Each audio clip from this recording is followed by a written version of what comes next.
Pen तस road बंद काय तस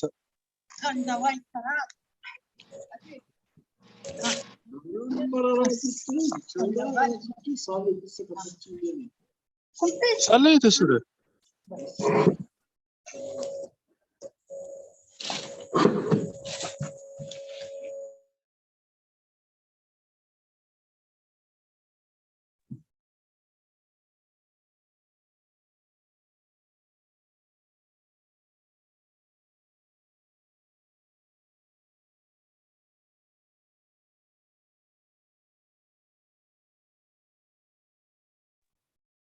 बिस्मिल्लाहिर्रहमानिर्रहीम, अस्सलाम वालेकुम।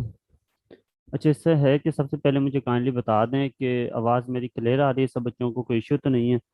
क्योंकि कुछ बच्चे जो है वो कह रहे थे कि उनके पास लास्ट लेक्चर की आवाज़ थोड़ी सी क्लियरेंस नहीं थी। चलें, ठीक हो गया, क्लियर है। चलें, ओके, शुरू करते हैं। अल्लाह ताला के नाम से निहायत ही मेहरबान और रहम करने वाला है। बेशक हर चीज़ जो है कादिर मतलब अल्लाह ताला है और उसी ने हमें इल्म अता करना है। मेरा नाम मोहम्मद यूनस है और हम जो टॉपिक कर रहे हैं वो है financial management, inspector land revenue के हवाले से। तो अपना लेक्चर स्टार्ट करने से पहले जो है मैंने आप लोगों को अलाउ किया हुआ है कि कोई भी बच्चा अनम्यूट होकर वो पहले थोड़ी सी डिस्कशन हमारे साथ कर सकता है। अच्छा, इस तरह है कि कुछ बच्चों की 15 से 20 बच्चे हैं, उनकी असाइनमेंट अभी तक नहीं पहुंची या मिसिंग आ रही है हमारे पास। कुछ ने व्हाट्सएप पे जमा तो करा दी थी लेकिन व्हाट्सएप जो है उसका कोई रिकॉर्ड नहीं है। हमने तो चेक करनी है बार बार असाइनमेंट आपकी कि किस बच्चे की प्रोग्रेस क्या है, और इन फ्यूचर उसकी हिस्ट्री देखकर हमें चेक करना है कि उसके ऊपर कितनी किस बच्चे के ऊपर कितने फोकस हमने करना है। तो ये अपना माइक जो है ना अनम्यूट करके कोई भी बच्चा मुझे बता दे जिन्होंने जमा नहीं कराई या जिनकी मिसिंग आ रही है, वो क्या इशू है उनके साथ। सर अस्सलाम वालेकुम। वालेकुम अस्सलाम। हाँ जी। Sir Azhar Hussain from Sindh. Sir मेरी आज जो फर्स्ट क्लास है आपके साथ, तो ड्यू टू बारिश और इंटरनेट कनेक्टिविटी वजह से मैं ना क्लासेस सारी अटेंड नहीं कर सका। तो आज मेरी फर्स्ट क्लास है और इंशाल्लाह आगे चल के असाइनमेंट्स वगैरह जो भी वर्क होगा इंशाल्लाह सबमिट होगा सर। अच्छा। जी सर। अस्सलाम वालेकुम सर। वालेकुम अस्सलाम। हाँ जी। जी सर, कामरान बात कर रहा हूँ सर। हाँ जी, सर आपकी हो गई थी असाइनमेंट? सर पहले ही करवाई थी, उसके बाद सर मैं जॉब करता हूँ ना बैंक में, तो वो सर 9 आज से की जो तकरीबन असाइनमेंट 6 थी ना घर एचआरएम आते हैं, की, तो 6-7 लोग होते आज की जो असाइनमेंट थी एचआरएम की, वो तो सारे जुनेद साहब ही चेक करेंगे। मैं बात करूँ फाइनेंशियल मैनेजमेंट की जो हमारी असाइनमेंट थी कि 3 क्वेश्चन दिए हुए थे, कोई एक क्वेश्चन आपने करके उसका हमें सबमिशन देनी थी। हैं। उसकी एक दफ़ा तो मैंने की थी, लेकिन दोबारा वो कल मैं करवा। चलें, वो मैं जो है ना वो मैं वालेकुम सर। आप लोग, वालेकुम अस्सलाम। हाँ जी। सर मैंने 3 असाइनमेंट्स अपलोड की थी, मुझे अभी तक व्यूज नहीं मिले उनके सर। उस्मान सर। 6-7 बच्चे बचते हैं, बाकी के रिव्यूज हो गए हैं और वो ओके 6-7 जो हैं वो भी इंशाल्लाह ताला जल्दी मिल जाएंगे आप लोगों को। ओके सर, अस्सलाम वालेकुम थैंक सर, वाले इमरान बात कर रहा हूँ। जी इमरान। अच्छा सर, मैंने भी पहले ही जो आपने असाइनमेंट दी थी उसमें 3 क्वेश्चन थे, वो मैंने तीनों सॉल्व किए थे।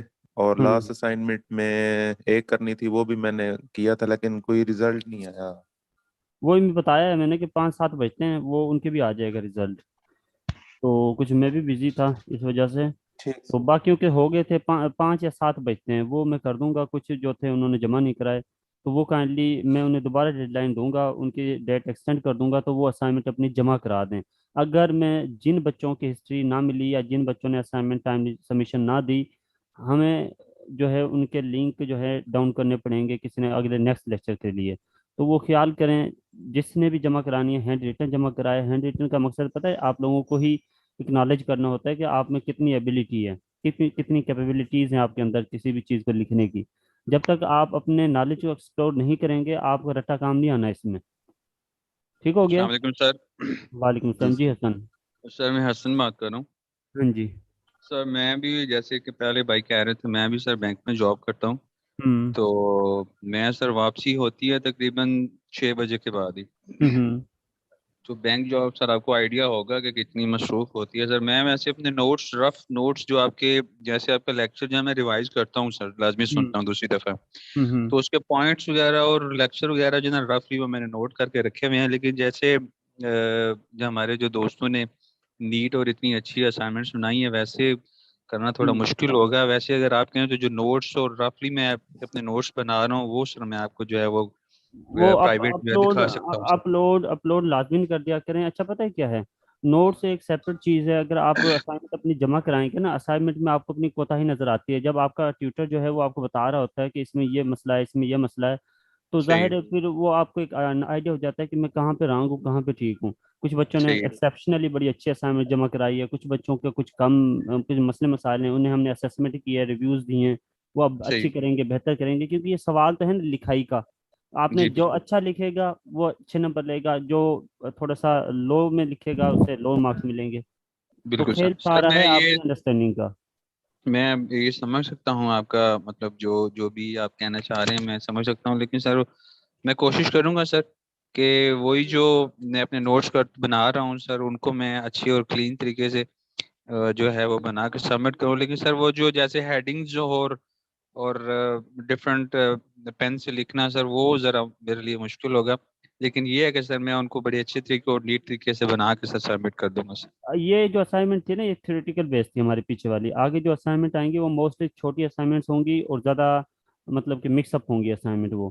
तो जी जी। अब टाइम भी बड़ा कम है आप लोगों के पास, ज़ाहिर है डेली लेक्चर होना है आपका अब एक। और आपको हम सैटरडे और संडे देंगे असाइनमेंट्स के लिए, वो आप कर सकेंगे असाइनमेंट। और उसमें कुछ अगर कोई डिस्कशन हमने करनी होगी कि असाइनमेंट के असेसमेंट के ऊपर कोई बातचीत होगी, हमारा सेशन होगा, तो वो हम देख लिया करेंगे। बाकी ये है कि सही। अब आप अपना टाइम जो है ना खुद से मैनेज करें। ठीक हो गया। चलें लेक्चर की तरफ चलते हैं, उसके बाद फिर अस्सलाम इंशाल्लाह वालेकुम सर। जी मैडम। सर आपको कहा था मैंने वो असाइनमेंट चेक करने का, मेरी मिस हो गई थी, तो जी फिर जी। मैंने आपको पर्सनली भी सेंड की थी व्हाट्सएप पे, तो सर तब भी मेरी चेक नहीं हुई असाइनमेंट। नहीं असाइनमेंट जो व्हाट्सएप पे थी वो तो जो मेरे पास आई थी, मैंने रिव्यूज दिए थे सबके। नहीं सर, वो पहले के दिए थे, जो दूसरी थी ना मैं उसकी बात कर रही हूँ। अच्छा असल में ना क्या होता है कि व्हाट्सएप पे इतने मैसेजेस होते हैं बाकियों के भी वो स्टूडेंट्स के यूनिवर्सिटी से कॉलेज से, तो वो मतलब मैशअप हो जाती हैं चीज़ें। इसलिए हम गूगल क्लासरूम की तरफ गए ताकि यहाँ पर हमें पता है कि असाइनमेंट हमने चेक करनी है, ये हमारी ड्यूटी है। और सर मोबाइल मैंने पे मिसअप हो क्लासरूम में सकती किया था, लेकिन ना वो मिस हो गई थी। अब है, पता मिस नहीं हो वो गई है। आपकी तरफ से कोई इशू था या मेरी तरफ से था, मुझे तो इस चीज का नहीं पता, लेकिन फिर मैंने इसीलिए आपको पर्सनली कर दी थी। चले वो ना अब दोबारा से टाइम एक्सटेंड करके मैं अलाउ कर दूंगा, तो वो आपका एंडली सबमिशन दे दीजिएगा, मैं वहाँ नोटिस भी कर दूंगा आप लोगों को ग्रुप में। ठीक हो क्लासरूम में। गया। हाँ जी क्लासरूम में। अस्सलाम चले ठीक है। अस्सलाम वालेकुम। वालेकुम सर।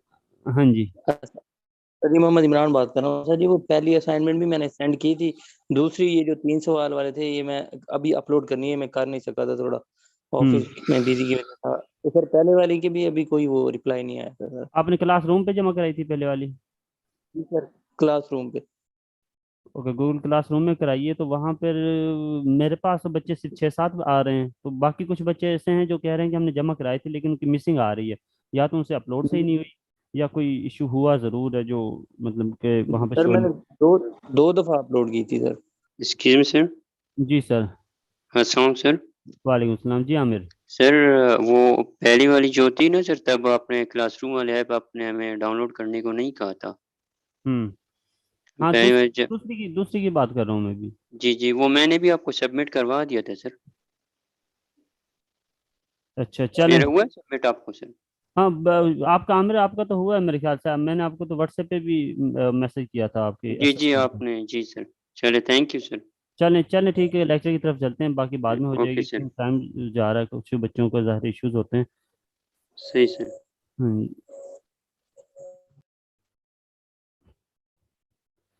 चलें जी, लेक्चर की तरफ बढ़ते हैं। हम जो है आज लेक्चर नंबर 5 है, हम टॉपिक नंबर 2 पढ़ रहे थे। टॉपिक नंबर 2 जो है हमारा थोड़ा सा लेंथी टॉपिक है और इसमें से एक सवाल लाजमी इंशाल्लाह ताला आएगा, इसलिए हम इसे थोड़ा सा डीपली कर रहे हैं। तो हम क्या पढ़ रहे हैं, analysis and interpretation of financial statements. तो एनालिसिस और इंटरप्रिटेशन करना होता है हमने फाइनेंशियल स्टेटमेंट्स का, उससे पहले हमें पता होना चाहिए कि फाइनेंशियल स्टेटमेंट्स होती क्या हैं। इसलिए हम सबसे पहले फाइनेंशियल स्टेटमेंट्स को पढ़ रहे हैं, फिर उसमें हम इंटरप्रिटेशन पढ़ रहे हैं कि हमने एनालिसिस किस तरह करना है, फाइनेंशियल स्टेटमेंट्स में क्या क्या चीज़ें होती हैं, उन्हें समझने के बाद फिर हम जा रहे हैं उनके एनालिसिस के ऊपर के वो जो हैं उनका काम क्या है, उसमें जो पॉइंट्स हैं उसमें कोई फिगर्स दिए हुए हैं, उनकी एक्सप्लेनेशन क्या है, वो क्या शो करा रही हैं किसी भी इंस्पेक्टर को या अननोन पर्सन को, वो क्या बताती हैं कि कोई भी फिगर जो है वो बिला वजह तो नहीं ना उसमें लाई कर रही स्टेटमेंट में, आखिर उसका कोई मतलब तो है।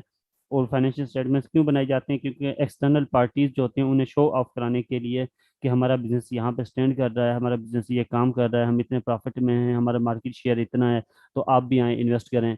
उसे क्या है, तो कंपनी के शेयर्स जो होते हैं, जो हिस्से होते हैं, शेयर्स जो होते हैं, वो क्या होता है उसकी प्राइस इंक्रीज हो जाती है, मुनाफा ज़्यादा आता है। और लोग जो है इस तरह कंपनी जितनी भी बड़ी बड़ी ब्रांडेड होते हैं, KFC हैं या होंडा है, कंपनी है, टोयोटा है, ये सारे क्यों ब्रांड क्यों बने हैं, क्योंकि लोगों के इन पर एतमाद ज़्यादा है, इनके ऊपर जो है लोग भरोसा करते हैं। उनके शेयर्स जो है बड़ी मुश्किल से लोग जो एक दफ़ा परचेज कर लें दोबारा बड़ी मुश्किल से सेल आउट करते हैं, उन्हें पता होता है कि इनका मुनाफा अच्छा है। तो ऐसे ही है। तो ये फाइनेंशियल स्टेटमेंट से बेसिकली लोगों को इंटैक्ट करने के लिए बनाई जाती हैं, ताकि वो क्या करें, ज़्यादा से ज़्यादा इंटैक्ट हो, कंपनी में इन्वेस्ट करें, शेयर्स परचेज करें, हाई प्राइस पे ले जाएं शेयर्स को और कंपनी को ज़्यादा मुनाफा हो। तो इसलिए सबसे पहले हम फाइनेंशियल स्टेटमेंट्स पढ़ रहे हैं। हम अपनी जो मेमोरी है उसे रिकॉल कर रहे हैं। हमने पढ़ा था कि 4 किस्म की फाइनेंशियल स्टेटमेंट्स होती हैं। वो सबसे पहले हमने पढ़ा इनकम स्टेटमेंट होती है, फिर हमने पढ़ा जो है रिटेन अर्निंग या ऑनर इक्विटी स्टेटमेंट होती है, फिर हमने तीसरे नंबर पे पढ़ा बैलेंस शीट होती है, फिर चौथे नंबर पे हमने पढ़ा कैश फ्लो स्टेटमेंट होती है। हमने इनको अलग से अलग पढ़ा, समझा इनकी मीनिंग क्या होती हैं। अब बारी आती है हमारी आगे जाने की कि ये इंडिविजुअली हम इन्हें पढ़ें और इनमें समझें इनमें चीज़ें क्या क्या हैं। तो जब हम ये चीज़ें पढ़ लेंगे, हर स्टेटमेंट के अंदर एक एक चीज़ को पढ़ लेंगे, उसके अंदर क्या क्या चीज़ मौजूद होती है, जब उसे हम इंटरप्रेट कर लेंगे, समझ लेंगे, एनालाइज कर लेंगे उसे, फिर हमारा काम है उनके ऊपर लिखना। जब एक चीज़ हमें बिल्कुल आइडिया हो जाएगा ना, हम 360 डिग्री से देख लेंगे एक स्टेटमेंट को, फिर हमें जो है कोई भी अननोन पर्सन कहना कि ये आपका आगे पेज है, ये आपकी इनकम स्टेटमेंट है या बैलेंस शीट है, आप इसको हमारे एक्सप्लेन कर दें, इसके ऊपर वजाहत लिख दें, तो हमें पता होगा उसके अंदर क्या क्या चीज़ मौजूद है, हम उसकी वजाहत आसानी से कर सकते हैं। अगर हमें उसके अंदर चीज़ों का नहीं पता, उन चीज़ों की मालूमात नहीं है हमें, तो हम उसके ऊपर वजाहत भी नहीं कर सकते।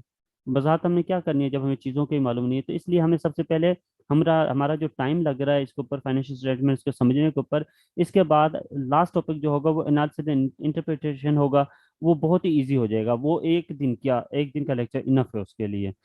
बेसिक है कि उनके कंसेप्ट आपके पास क्लियर होने चाहिए, क्योंकि एनालिसिस डिफरेंट तरीके से आते हैं। मेरे पास कुछ पेपर मैंने निकाले हैं, वो कुछ मिले हैं मुझे जो है CSS के भी मिले हैं। एक स्टूडेंट हमारा कह रहा था कि CSS से सर कोई लेक्चर हम देख सकते हैं या पेपर देख सकते हैं। वहाँ से मैंने कुछ क्वेश्चंस निकाले हैं, कुछ मैंने डिस्क्रिप्टिव्स के निकाले हैं, FPSC के भी कुछ जो हैं बड़ी बड़ी यूनिवर्सिटियाँ हैं उनके डिस्क्रिप्टिव्स निकाले हैं। तो वहाँ से इंशाल्लाह ताला आप लोगों को पता चल जाएगा।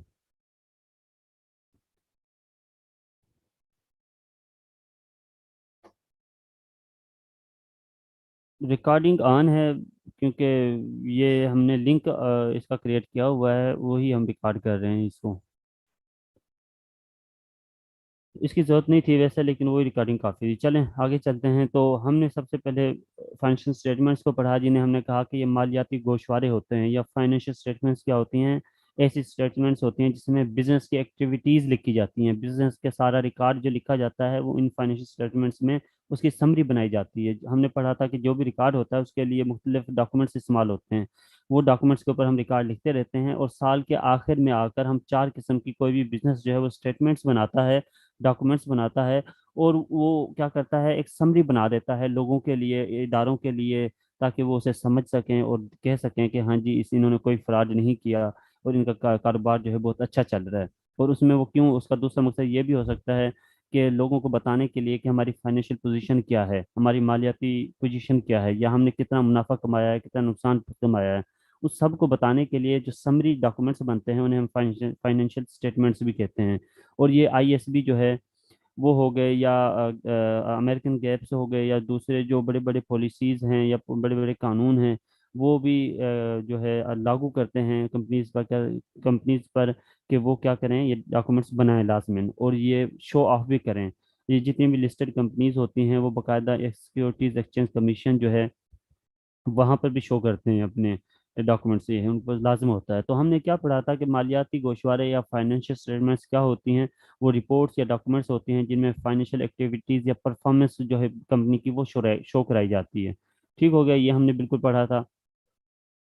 उसके बाद हमने पढ़ा था कि 4 किस्म की फाइनेंशियल स्टेटमेंट्स होती हैं, income statement, balance sheet, cash flow statement और इक्विटी स्टेटमेंट या रिटेन अर्निंग स्टेटमेंट, इसका दूसरा नाम कहते हैं। तो कुछ बच्चों को इश्यूज आ रहे थे, उन्होंने डिफरेंट बुक्स पढ़ी या जो भी मटेरियल पढ़ा, उन्हें इश्यूज आ रहे थे कि सर क्या इनकम बैलेंस शीट को पोजीशन स्टेटमेंट भी कह सकते हैं, या इनकम स्टेटमेंट के ऐसे और भी कोई नाम होंगे, या जिस तरह आपने कहा इक्विटी स्टेटमेंट होती है, ऑनर इक्विटी स्टेटमेंट भी इसे कह सकते हैं, या इक्विटी स्टेटमेंट भी कह सकते हैं, या हम इसे रिटर्न अर्निंग स्टेटमेंट जो कहते हैं, इसके तो 2 नाम है। इस तरह बाकी चीज़ों के भी अगर पेपर में मुख्तलिफ नाम आ जाते हैं तो हमें किस तरह पता चलेगा, हम तो मिक्सअप हो जाएंगे। ज़ाहिर है नॉन बिजनेस स्टूडेंट्स हैं या बिजनेस स्टूडेंट्स हैं, उन्होंने फॉरेन बुक्स नहीं पढ़ी, तो ज़ाहिर है उनके कंसेप्ट इतने क्लियर नहीं है, तो पेपर में मसला ना आ जाए, सवाल भी आता हो और आने के बावजूद जो है हम वो सवाल सॉल्व भी ना कर सकते हों। तो इसलिए मैंने जो है इनके बाकी जो अदर नेम्स हैं या सिनोनिम्स हैं या सेम नेम्स जो हैं वो भी हमने इनके आप लोगों को बताएंगे इसी लेक्चर में। सबसे पहले हमने पढ़ा था इनकम स्टेटमेंट क्या होती है। हमने पढ़ा कि इनकम स्टेटमेंट जो है वो ऐसी स्टेटमेंट होती है जिसमें जो हमारी इनकम और आमदनी, इनकम मतलब कि आमदनी और अखराजात या एक्सपेंस को शो करती है। हमने कहा था इनकम स्टेटमेंट ऐसी स्टेटमेंट है जिसमें अखराजात और आमदनी को लिखा जाता है, वो हमारी इनकम स्टेटमेंट कहलाती है। तो इसको हम और कुछ नाम है उनसे भी शो ऑफ कर सकते हैं। Income statement also called profit and loss report, profit and loss report या प्रॉफिट एंड लॉस अकाउंट भी इसका नाम कहा जाता है बात बात, क्योंकि इसका मकसद क्या होता है, ये हमें बताती है कि आपका मुनाफा कितना है, लॉस की कितना है। हमने पीछे जो फॉर्मेट देखा था उसमें यही हमने देखा था ना कि पहले जो आमदनी थी, सेल्स थी, या जो रेवेन्यूज थे वो आ जाते थे। ठीक हो गया, और रेवेन्यूज में से हम माइनस कर देते थे एक्सपेंसेस को इसी में, तो हमारे पास प्रॉफिट या लॉस आ जाता था। ऐसे ही था ना, हमने यही देख रहे थे इसमें। ठीक हो गया, तो इसके इसलिए क्योंकि ये प्रॉफिट और लॉस को शो आउट कर रहा होता है, इसलिए हम इसे क्या कहते हैं, प्रॉफिट एंड लॉस रिपोर्ट या profit and loss account, P&L account भी इसका नाम कहा जाता है। ठीक हो गया। दूसरा जो है इसका नाम कहा जाता है स्टेटमेंट ऑफ कम्प्रीहेंसिव इनकम, क्योंकि इसमें कम्प्रीहेंसिव एक मुकम्मल जो है इनकम का मुकम्मल एक इसमें ढांचा दिया होता है, पूरी इनकम को शो आउट कराया जाता है। इसमें आपके जितनी भी कारोबार की आपने की कहीं से भी आमदनियां हैं उसे भी हम इस स्टेटमेंट में शो कर रहे होते हैं, इसलिए हम क्या कहते हैं, स्टेटमेंट ऑफ कम्प्रीहेंसिव इनकम, या इसे हम ये भी कह सकते हैं स्टेटमेंट ऑफ कम्प्रीहेंसिव एक्सपेंस, क्योंकि इसमें सारे एक्सपेंस इसमें शो आउट हो रहे होते हैं। ठीक हो गया, इसलिए इसका दूसरा नाम जो है, सबसे आसान नाम जो है, जो डेफिनेशन से भी मिलता है, वो हम कहते हैं statement of revenue and expense, क्योंकि इसमें रेवेन्यू और एक्सपेंस को हम शो कर रहे होते हैं, इसलिए statement of revenue and expense भी इसी का नाम है। तो नाम से आपने बिल्कुल नहीं घबराना, ये चारों नाम जो हैं, ये तीनों नाम जो हैं, ये इनकम स्टेटमेंट के ही नाम हैं। तो जो स्टूडेंट्स जगह जगह से मुख्तलिफ नाम पढ़ रहे थे, वो अब उन्हें अगर कोई अलहदा से नाम दिया जाए तो वो उन्हें समझ आ जाएगा कि ये इनकम स्टेटमेंट की बात हो रही है। फर्ज करें मैं आपसे कह देता हूँ कि लॉस स्टेटमेंट, तो आपको पता चल जाएगा कि यार लॉस स्टेटमेंट कौन सी हो सकती है। 4 स्टेटमेंट हमने पढ़ा था, सर ने पढ़ाया था, 4 किस्म की स्टेटमेंट होती हैं। तो अब लॉस स्टेटमेंट कौन सी स्टेटमेंट है, तो आपका माइंड जो है फौरन से रिएक्ट करेगा कि लॉस तो जो है इनकम स्टेटमेंट में शो होता है, अगर कोई मुनाफा हो रहा है, लॉस हो रहा है तो इनकम स्टेटमेंट में शो होगा, तो इसलिए उसी को लॉस स्टेटमेंट भी कह सकते हैं, बिल्कुल कह सकते हैं। ये आपका सीधा सीधा जवाब होगा। तो इससे इन चीज़ों से अब आपने नहीं घबराना, ये क्लियर है आपके लिए। अच्छा, तो दूसरी हमने पढ़ा था स्टेटमेंट ऑफ ओनर इक्विटी। ठीक हो गया। हमने पढ़ा था कि स्टेटमेंट ऑफ ओनर इक्विटी ऐसी स्टेटमेंट होती है जिसे हम रिटेन अर्निंग स्टेटमेंट का नाम भी देते हैं। और ये ऐसी स्टेटमेंट होती है जिसमें बताया जाता है कि प्रॉफिट का कितना हिस्सा किस किस मालिक को मिला, किस किस ओनर को मिला, और प्रॉफिट का कितना हिस्सा जो है वो डिविडेंड में चला गया, मतलब मालिकों को चला गया, ओनर्स को चला गया, और कितना हिस्सा रिटेन हो गया, मतलब कंपनी में रख लिया गया ताकि उसे आगे जाके री इन्वेस्ट कर दें, उसे कारोबार में मजीद इन्वेस्ट कर दें, या उसे अगले साल जाके डिविडेंड का हिस्सा बना दें, या अगले साल अगर मुनाफा ना हो तो अगले साल जाके उन्हें क्या करें, ऑनर्स में तकसीम कर दें एज ए डिविडेंड के तौर पर। हमने ये पढ़ा था ऑनर इक्विटी। अब ऑनर इक्विटी स्टेटमेंट के दूसरे नाम भी हैं, वो कौन से हैं? इक्विटी स्टेटमेंट इसे कह सकते हैं हम, जाहिर है इक्विटी स्टेटमेंट ही कहेंगे ना, क्यों? क्योंकि क्या होता है कि इक्विटी स्टेटमेंट इसे क्यों कहेंगे, क्योंकि इक्विटी हमने क्या कहा था, इक्विटी क्या होती है? इक्विटी होती है, अब मैंने दो चीजें पढ़ाई थी आपको, एक हम मैंने पढ़ाई थी आपको ऑनर इक्विटी, और एक मैंने पढ़ाया था आपको इक्विटी। ठीक है। ऑनर इक्विटी मैंने ये कहा था कि ऑनर इक्विटी वो रकम होती है या वो एसेट्स होते हैं, वो आमदनी होती है, वो इन्वेस्टमेंट होती है जो क्या करते हैं ऑनर्स जो होते हैं आपके कारोबार में इन्वेस्ट कर रहे होते हैं, वो उनकी ऑनर इक्विटी कहलाती है। और इक्विटी हमने कहा था कि अगर वो एक कारोबार में सिर्फ ओनर्स ही पैसे लगा रहे हैं तो ऑनर इक्विटी ही इक्विटी कहलाएगी, लेकिन अगर उसी कारोबार में ऑनर्स भी पैसे लगा रहे हैं, उसी कारोबार में और आपने लॉन्ग टर्म लोन भी लिया हुआ है, तो वो दोनों मिलकर इक्विटी कहलाएंगे। ठीक है। तो इसलिए क्या है, स्टेटमेंट ऑफ इक्विटी को क्या नाम कहा जाता है? ऑनर इक्विटी स्टेटमेंट कहा जाता है। आवाज मेरी क्लियर नहीं आ रही? आवाज मेरी क्लियर है सबको? मुझे मैसेज कर दें आवाज क्लियर है मेरी। एक बच्चे का मैसेज आया है कि वॉइस इशू है।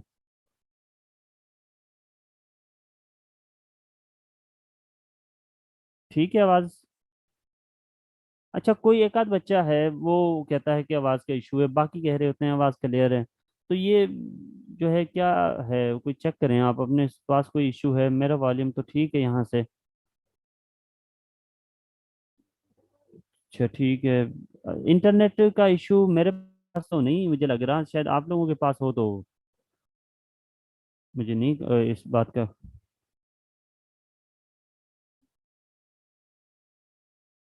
अच्छा, इंटरनेट का इशू सबकी तरफ ओके है या कोई मसला है? क्योंकि मेरे पास स्ट्रॉन्ग फाइबर का लगा हुआ है, मेरे पास, मेरा नहीं ख्याल इंटरनेट का इशू हो।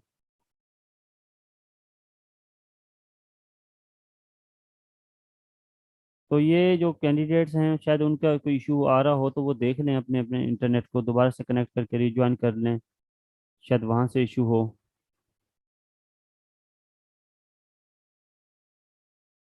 मैं भी चेक कर लेता हूँ फिर से।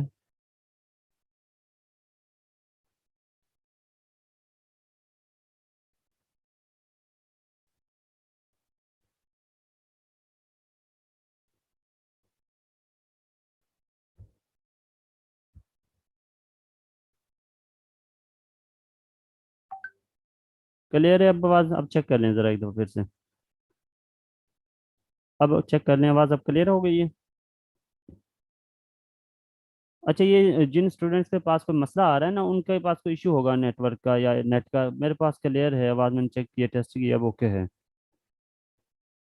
चलें शुरू करते हैं। अच्छा, तो मैं ऑनर इक्विटी आपको बता रहा था ऑनर इक्विटी स्टेटमेंट के बारे में, तो हमने क्या कहते हैं इसे, इक्विटी स्टेटमेंट भी कहते हैं। ठीक हो गया। इसी का दूसरा नाम जो है स्टेटमेंट ऑफ ऑनर इक्विटी भी कहा जाता है, वो तो ज़ाहिर है ऊपर हमें पता था। इसके अलावा statement of change in equity भी कहा जाता है इसे, क्योंकि क्या हो रही है इसमें, जो इक्विटी है या ऑनर इक्विटी है उसमें क्या तब्दीली आ रही होती है। तब्दीली किस तरह आ रही होती है? क्योंकि जो मुनाफा का कुछ हिस्सा है वो डिविडेंड के तौर पर दिया जा रहा होता है मालिकान को, ऑनर्स को। तो जितना हिस्सा, ज़ाहिर है उनके पहले 100 रुपए थे, अब उन्हें 2 2 रुपए मुनाफा जो है डिविडेंड मिला है, तो उनका क्या होगा, 100 रुपये 102 हो जाएंगे ना उनके पास।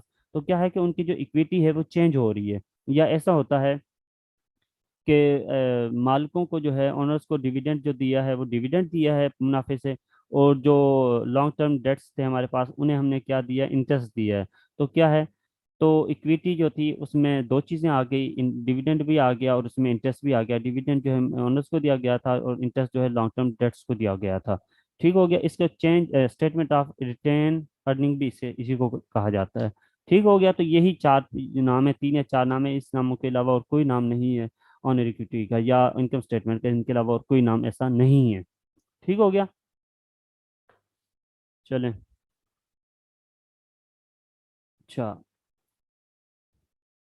अब जो है हमने पढ़ा था बैलेंस शीट, ठीक हो गया। हमने बैलेंस शीट पढ़ा था जिसे हम क्या कहते हैं आम जबानों में पोजीशन शीट कहते हैं, या पोजीशन स्टेटमेंट भी कहते हैं इसे हम, ठीक हो गया। पोजीशन स्टेटमेंट क्यों कहते हैं? क्योंकि ये बैलेंस शीट हमें हमारे एसेट्स और हमारे लाइबिलिटीज जो है उनको शो आउट कर रही होती है, हमें बता रही होती है कि हमारे अपने असासे जो हैं वो कंपनी में कितने हैं, और बता रही होती है कि हमारी जो जिम्मेदारियां हैं, उधार ली हुई चीज़ है, लाइबिलिटीज हैं, वो हमारी कितनी है। इसलिए क्या होती है हमारी पोजीशन यही होती है ना, कि हमारे पास हमारी मलकियत क्या है। जो एसेट्स हैं वो आपकी कंपनी की मलकियत है, जो उधार है, जो लोन है, जो लॉन्ग टर्म लाइबिलिटीज हैं वो कंपनी के क्या हैं, वो वाजिबुल अदा हैं, वो तो चले जाएंगे। तो कंपनी के पास क्या बचेंगे, उसके असासाजात बचेंगे। तो इसलिए उर्दू में जो है, ये इंग्लिश में हम हमारे जो कंपनी के एसेट्स होते हैं उन्हें सोर्सेज कहते हैं। उन्हें क्या कहते हैं? उन्हें रिसोर्सेज कहते हैं। जो कंपनी के एसेट्स होते हैं उन्हें हम रिसोर्सेज कहते हैं, और जो लाइबिलिटीज होती हैं उन्हें हम सोर्सेज कहते हैं। सोर्सेज मीन्स के जरिए, जरिए जो हैं कि कहाँ कहाँ से पैसा आया है, तो किस किस से आया है, ठीक हो गया। तो इसे पोजीशन स्टेटमेंट कहा जाता है, क्योंकि ये हमारी उस मौके पर पोजीशन बता रही होती है कि हमारे पास कितनी एसेट्स हैं, कितनी लाइबिलिटीज हैं, कितनी ऑनर इक्विटी है हमारी, या कितना कैपिटल है हमारा, ठीक हो गया। बैलेंस शीट को जो है स्टेटमेंट ऑफ फाइनेंशियल पोजीशन कहते हैं, ये मैंने भी आपको बताया अभी। तो स्टेटमेंट ऑफ फाइनेंशियल अफेयर्स भी इसे कहते हैं, financial affairs, statement of financial affairs भी इसी को कहते हैं। नेट वर्थ स्टेटमेंट भी इसे कहते हैं, क्योंकि यह आपकी टोटल नेट वर्थ को बता रही होती है। नेट वर्थ किसे कहते हैं? नेट वर्थ कहते हैं कि आपकी जो वर्थ है, आपकी जो कब्जा है किसी भी चीज के ऊपर, या आपकी ताकत जो है वो कितनी है, ठीक है। तो हमारे जितने ज्यादा एसेट्स हैं कंपनी के, उतने ही उसकी ज्यादा ताकत है। उसके जितने कम एसेट्स हैं उसकी कम ताकत है, उसकी वर्थ कम है, ठीक है। जैसे ही जितने उसका कैपिटल ज्यादा है उतना ही उसका क्या है, वर्थ ज्यादा है, ठीक हो गया। अच्छा, अब चौथा इसे कहते हैं statement of assets liabilities and consolidated, ठीक है, या इसे कंसोलिडेटेड स्टेटमेंट भी कहा जाता है। एसेट्स और लायबिलिटीज को ज़ाहिर है इसमें मेंशन किया जाता है, इसीलिए इसे statement of assets and liabilities भी कहा जाता है, जिस तरह स्टेटमेंट ऑफ एक्सपेंस और रेवेन्यू कहा जाता था उसे, इनकम स्टेटमेंट को। कंसोलिडेटेड स्टेटमेंट इसे इसलिए कहा जाता है क्योंकि ये कंसोलिडेट कर देती है आपकी सारी चीज़ को। अब यहाँ पर मैं थोड़ा सा आपको एक और चीज़ बताता चलूँ, कि कोई भी कंपनी जो है ना, कोई भी कंपनी है, वो जब एक साल से अगले साल में अपना कारोबार शुरू करती है ना, नए साल में जाके वो नए अकाउंट्स ओपन करती है, पुराने अकाउंट्स को क्लोज कर देती है। और अब उसका क्या होता है कि जो इन बैलेंस शीट जो होती है उसमें जितने भी अकाउंट्स होते हैं ना, वो अगले साल में जा चले जाते हैं, अगले साल में जाके वो काम कर रहे होते हैं, वो वहीं पे अगले साल फॉरवर्ड हो जाते हैं। लेकिन जो इनकम स्टेटमेंट है, उसके जो अकाउंट्स हैं वो पीछे ही क्लोज हो जाते हैं, और वो उसके दो एक एक अकाउंट बचता है आखिर में जाके, वो या प्रॉफिट आ रहा होता है या लॉस आ रहा होता है, ठीक हो गया। प्रॉफिट या लॉस किस किस चीज का जाके बैलेंस शीट का हिस्सा बन जाता है, और बैलेंस शीट ही अगले सालों में जाके चलती है। बाकी इनकम स्टेटमेंट सिर्फ पिछले साल में रह जाते हैं, उसके अकाउंट्स क्लोज हो जाते हैं पिछले साल में। उसके सिर्फ दो अकाउंट्स हैं, या वो प्रॉफिट आ गया तो प्रॉफिट अगले साल में चला जाएगा, लॉस आ गया तो लॉस अगले साल में चला जाएगा। तो इसलिए कंसोलिडेटेड स्टेटमेंट बैलेंस शीट को कहा जाता है, क्योंकि जितने भी स्टेटमेंट हैं उनके बैलेंस बैलेंस शीट में जाके शो होते हैं, ठीक हो गया। इसलिए बैलेंस शीट जो है वो ऐसी स्टेटमेंट होती है जिसमें चारों जो बाकी तीन स्टेटमेंट्स के जो फिगर्स हैं, जो आइटम्स हैं, वो बैलेंस शीट में आ जाते हैं। इसलिए ये कंसोलिडेटेड स्टेटमेंट भी इसे कहते हैं हम, ठीक हो गया। चलें, इसके बाद जो हमने पढ़ा था लास्ट में, वो पढ़ा था हमने स्टेटमेंट ऑफ कैश फ्लो, ठीक है। तो स्टेटमेंट ऑफ कैश फ्लो हमने पढ़ा था, ये क्या करता है, कैश रिसीट्स और कैश पेमेंट्स, एक्चुअली फिजिकल जो कैश रिसीट्स या कैश पेमेंट्स होती हैं, या कैश जो है ओरिजिनली सिर्फ कैश की हालत में जो चीज़ दी जाती है कैश, और जो कैश हमारी कंपनी में आता है उसका जो रिकॉर्ड किया जाता है, हमने पढ़ा था कि वो कैश फ्लो स्टेटमेंट में होता है, ठीक हो गया, ऐसे ही था।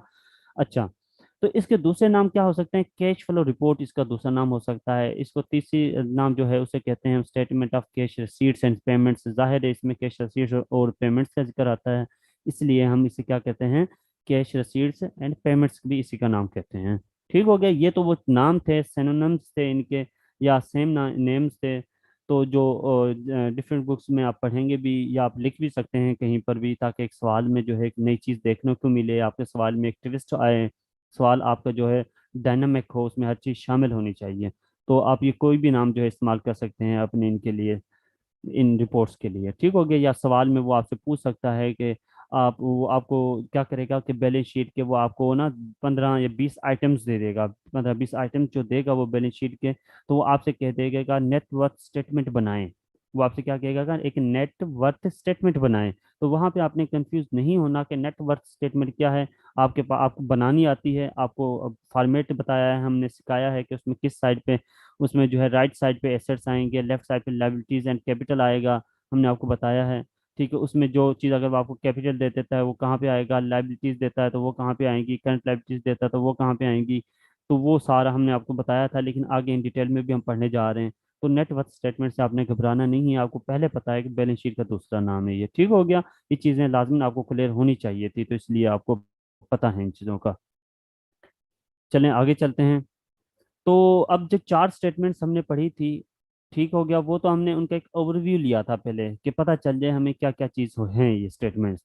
अब हमें इंडिविजुअली पढ़ेंगे, क्योंकि अब हमने सब में ये कहा गया है, हमारे में असाइन ये किया गया है कि हम एनालिसिस एंड इंटरप्रिटेशन करें फाइनेंशियल स्टेटमेंट्स को। अब वो हमसे ये भी कह सकता है कि आप जो है इनकम स्टेटमेंट का एक वो आपको फॉर्मेट दे देगा, उसमें मुख्तलिफ आइटम्स पड़े होंगे, और वो आपसे कह देगा कि जी इन्हें इंटरप्रेट करें, इन्हें पहले एनालाइज करें। एनालाइज मतलब कि उन्हें देखें, तजिया करें, देखें उन्हें अच्छी तरह समझें, और फिर उन्हें इंटरप्रेट करें। नीचे फिर वो कहेगा कि वन बाय वन आप इंटरप्रेट करें, आप सेल्स को इंटरप्रेट करें कि सेल्स कितनी है, आप एक्सपेंस को इंटरप्रेट करें। ठीक है, आप बाकी चीज़ों को इंटरप्रेट करने के बाद जो प्रॉफिट आता है आप बताएं कि ये कितना प्रॉफिट है, और वो दे सकता है कि पिछले साल का भी 2 स्टेटमेंट्स दे सकता है इनकम स्टेटमेंट, एक इस साल की दे सकता है, एक पिछले साल की दे सकता है, 2 स्टेटमेंट्स दे सकता है। वो आपसे पूछता है कि हाँ जी ये इनकम स्टेटमेंट पिछले साल और इस साल की है, या ये एक दूसरी कंपनी की इनकम स्टेटमेंट है, ये एक बी बी कंपनी की इनकम स्टेटमेंट है, इनकम स्टेटमेंट है, इनकम स्टेटमेंट है। तो अब मुझे बताएं कि इनमें से कौन सी इनकम स्टेटमेंट ठीक है, अगर कौन सी ठीक है तो वो क्यों ठीक है, किस वजह से ठीक है। तो वो आपको क्या करना पड़ेगा, आपको वो इंटरप्रेट करने पड़ेंगी वो दोनों स्टेटमेंट्स, और आपको बताना पड़ेंगी कि भाई सर ये इसलिए ठीक है, ये इसलिए खराब है। उसके ऊपर कुछ रेशोज भी आप अप्लाई कर सकते हैं। तो रेशोज के बारे में जो है मैं जैसे ही हम चलते जाएंगे ये वन बाय वन ये 4 स्टेटमेंट्स हम करेंगे, तो कुछ रेशोज मैं आपको साथ करवाता जाऊंगा, और यही रेशोज जो हैं एट द एंड आपके पास कंपाइल हो जाएंगी, और यही रेशोज हम आगे जाके पढ़ेंगे। आगे 2-4 और हम ऐड कर देंगे, वरना यही रेशोज होंगे जो हम इस लेक्चर में दौरान पढ़ेंगे, हर स्टेटमेंट के अलग-अलग, वही इंशाल्लाह ताला पेपर में आएगी। ठीक हो गया। तो अब हमने पढ़ना है इनकम स्टेटमेंट। हमने पढ़ लिया था कि इनकम स्टेटमेंट क्या होती है, हमने देखे कि इनकम स्टेटमेंट किस तरह बनाई जाती है। उसमें एक्सपेंसेस होते हैं, रेवेन्यूज होते हैं। अब उसमें आइटम्स होते हैं, एक्चुअली एक्सपेंसेस रेवेन्यूज क्या होते हैं, वो आइटम्स कहलाते हैं, या वो एक्टिविटीज कहलाती हैं, या वो एंट्रीज कहलाती हैं। ठीक हो गया। तो वो आइटम्स जो है इनकम स्टेटमेंट के वो कौन कौन से होते हैं, उन्हें हम इन डिटेल में अब पढ़ेंगे।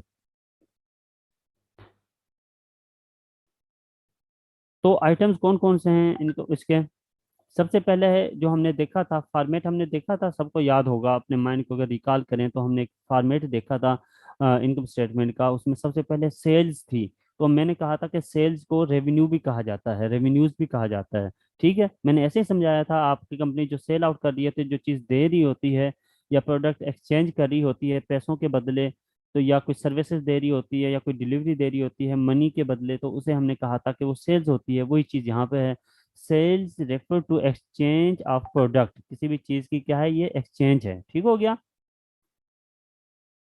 किसी भी चीज की क्या है, ये एक्सचेंज है। वो जो एक्सचेंज किस चीज की है, वो प्रोडक्ट भी की भी एक्सचेंज हो सकती है, वो कमोडिटी भी हो सकती है। कमोडिटी मीन्स कि उसमें 3-4 चीजें मिलकर हो सकती हैं।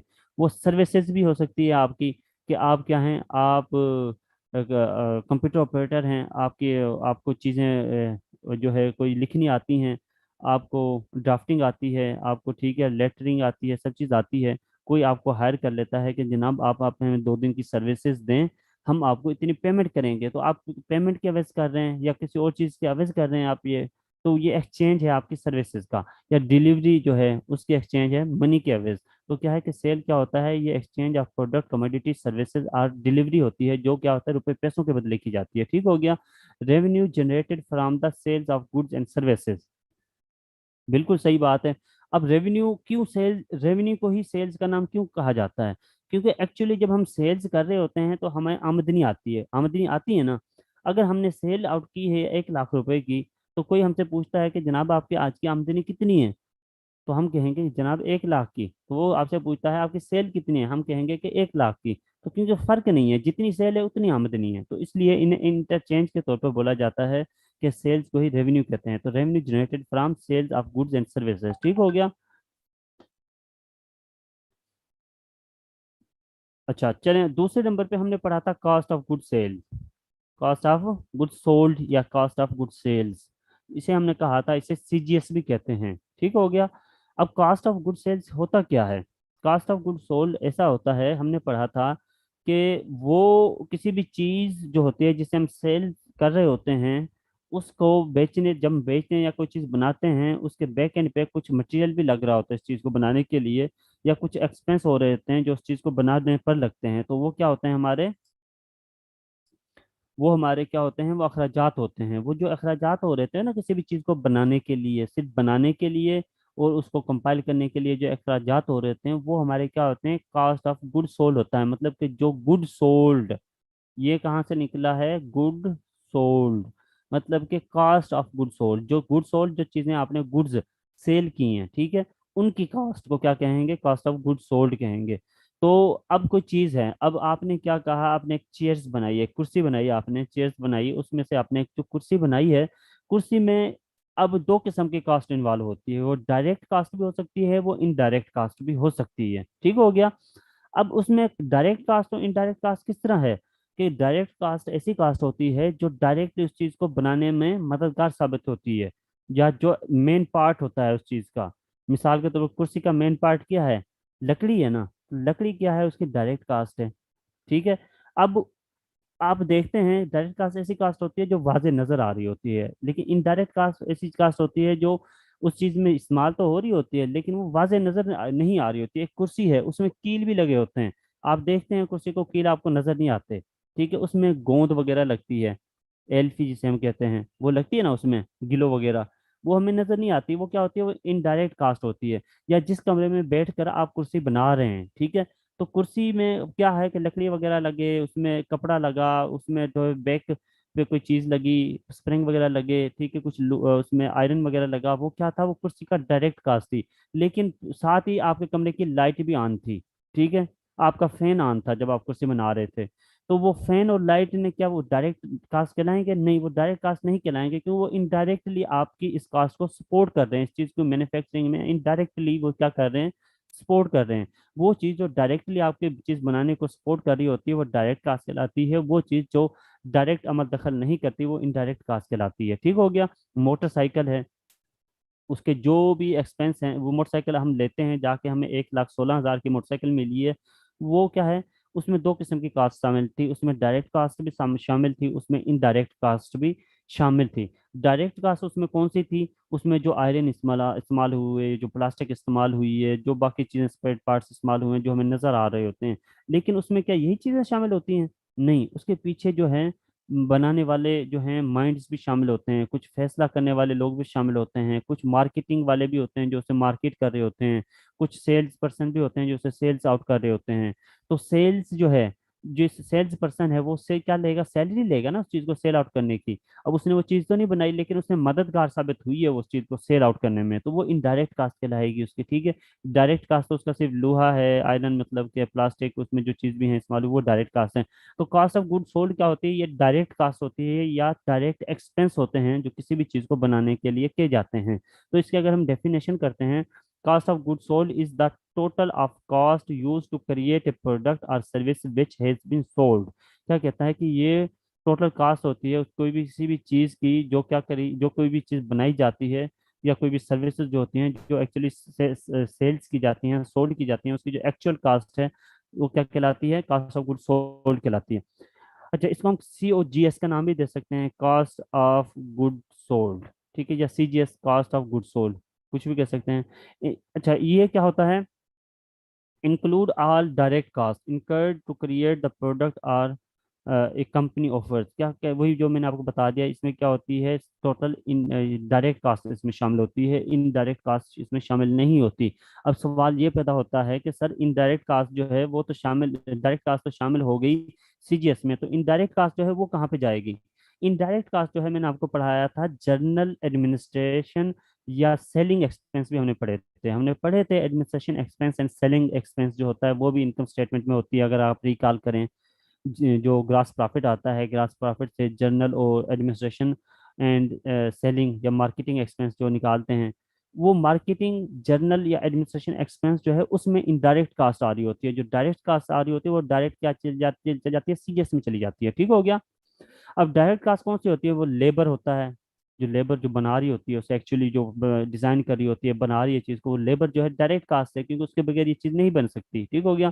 और मटेरियल जो इस्तेमाल हो रहा होता है, लकड़ी है, आयरन है या स्प्रिंग है, कुछ भी है, वो भी उसकी मटेरियल जो वाजे नजर आ रहा होता है, इसमें इस्तेमाल हो रहा होता है, वो भी क्या होता है, डायरेक्ट कास्ट होती है। कोई भी दुनिया में कोई भी कास्ट है ना, कोई जितनी भी एक्सपेंस है, कास्ट है, उसमें दो किस्म की कास्ट पाई जाती है। उसमें डायरेक्ट कास्ट पाई जाती है, उसमें इनडायरेक्ट कास्ट पाई जाती है। अब मटेरियल कास्ट है ना, मटेरियल कास्ट में भी डायरेक्ट मटेरियल भी होगा, इनडायरेक्ट मटेरियल भी होगा आपका। डायरेक्ट मटेरियल क्या है कि आपकी कोई कुर्सी लकड़ी वगैरह जो बनी है वो डायरेक्ट मटेरियल है, लेकिन उसमें जो गिलो इस्तेमाल हुआ है, उसमें जो जो है पेच वगैरह इस्तेमाल हुए हैं, वो इनडायरेक्ट मटेरियल कहलाता है। अच्छा ठीक है। कास्ट ऑफ गुड सोल्ड क्या है? कास्ट ऑफ गुड सोल्ड जो हमने इसका भी कंसेप्ट क्लियर किया, all the direct manufacturing expenses को क्या कहते हैं? हम क्या कहते हैं? डायरेक्ट कास्ट कहते हैं। अच्छा, अब ये तो वो बिजनेस था ना। अगर कारोबार है हमारा मैन्युफैक्चरिंग बिजनेस, बिजनेस भी दो तीन किस्म के होते हैं। एक कारोबार होता है मैन्युफैक्चरिंग बिजनेस, जिसका काम क्या होता है, चीजें को बना बना के बेचना। एक बिजनेस जो होता है वो ट्रेडिंग बिजनेस होता है, उसका काम होता है कहीं से बनी बनाई चीजें लेना और उन्हें आगे सेल आउट कर देना। तो ये सर आपने हमें पढ़ा दिया मैन्युफैक्चरिंग के हिसाब से कि जो भी डायरेक्ट मैन्युफैक्चरिंग एक्सपेंसेस होंगे वो क्या कहलाएंगे? कॉस्ट ऑफ गुड सोल्ड कहलाएंगे। लेकिन इसमें जो है, इसमें जो अगर ट्रेडिंग कारोबार होगा, ट्रेडिंग बिजनेस होगा, तो उसके कास्ट ऑफ गुड सोल्ड क्या होगी? उसकी कास्ट ऑफ गुड सोल्ड जाहिर है एक मुश्किल है, उसके वो अब खुद तो चीज़ें बना नहीं रहा। ये हमने पढ़ा दिया था कि कास्ट ऑफ गुड सोल्ड हर कारोबार में लाई भी करी होती है। ये भी हमने पढ़ा कि डायरेक्ट कास्ट भी होती है, इनडायरेक्ट कास्ट भी होती है। तो जो ट्रेडिंग बिजनेस होता है ना, उसमें क्या होती है डायरेक्ट कास्ट या कास्ट ऑफ गुड सोल्ड? उसमें क्या होता है? उसमें होता है कि जो कुछ वो अपने नया कारोबार, उसने पिछले साल कारोबार क्लोज किया, अब ये साल में वो काम कर रहा है, या इस साल में क्या कर रहा है वो, इस साल में वो काम कर रहा है या अपना कारोबार कर रहा है, उसने बिजनेस शुरू किया हुआ है। तो उस साल में 2022 में आपका कारोबार था, जो स्टार्ट, जब आपने कारोबार का 1 जनवरी को जब अपने कारोबार शुरू किया था, कुछ मटेरियल आपके पास पड़ा हुआ था, आपके गोडाउन में पड़ा हुआ था, कुछ आपने परचेज कर लिया, मजीद ले लिया। ठीक हो गया। कुछ जो है एंडिंग इन्वेंटरी आपके पास पड़ी हुई थी पिछले साल की। ठीक है। कुछ एंडिंग इन्वेंटरी अगर 2022 का अगर हम लेते हैं, लें, तो 1 जनवरी 2022 को कुछ स्टार्टिंग इन्वेंटरी आपको मिली थी जो पिछले साल से कन्वर्ट आई थी, आपके पास पड़ी हुई थी गोदाम में। फिर आपने कुछ इसमें परचेज कर लिया। ये दो क्या हो गई आपकी?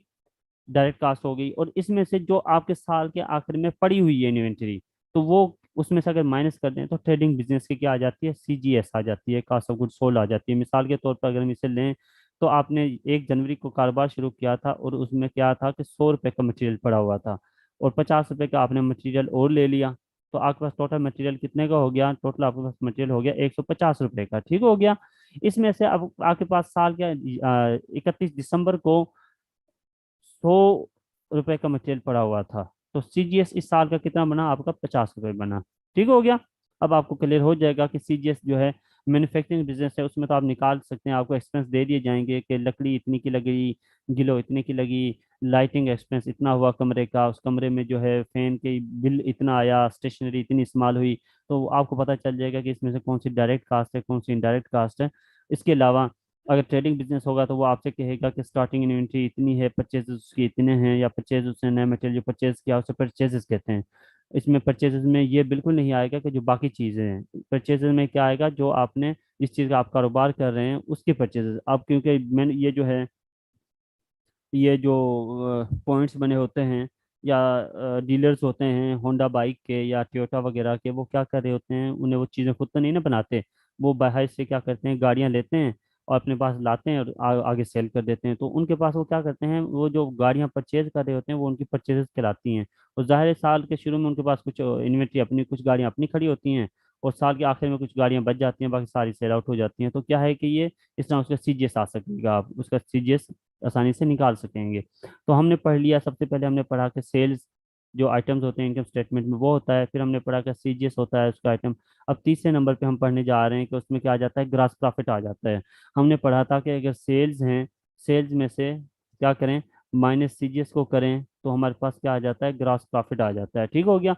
अब ग्रॉस प्रॉफिट होता क्या है, the gross profit of a company is the total sales of the firm minus total cost of goods sold। जो मैंने आपको पढ़ाया था वही कि ग्रॉस प्रॉफिट क्या होता है कि टोटल सेल्स में से सीजीएस या डायरेक्ट कॉस्ट को निकाल दें तो हमारे पास क्या आ जाता है, ग्रॉस प्रॉफिट आ जाता है। ये फार्मूले आपने लाजमी याद करने हैं, ये फार्मूले आपके सवाल का पार्ट होंगे। वो आपसे पूछेगा कि जनाब आप ग्रॉस प्रॉफिट मालूम करें, वो आपको फिगर मिसिंग दे देगा, वो आपको क्या देगा, वो आपको सेल्स दे देगा और साथ वो आपको सीजीएस दे देगा। वो आपको से पूछेगा कि हाँ जी आप ग्रास प्रॉफिट बताएं, या वो आपको सेल्स भी दे देगा।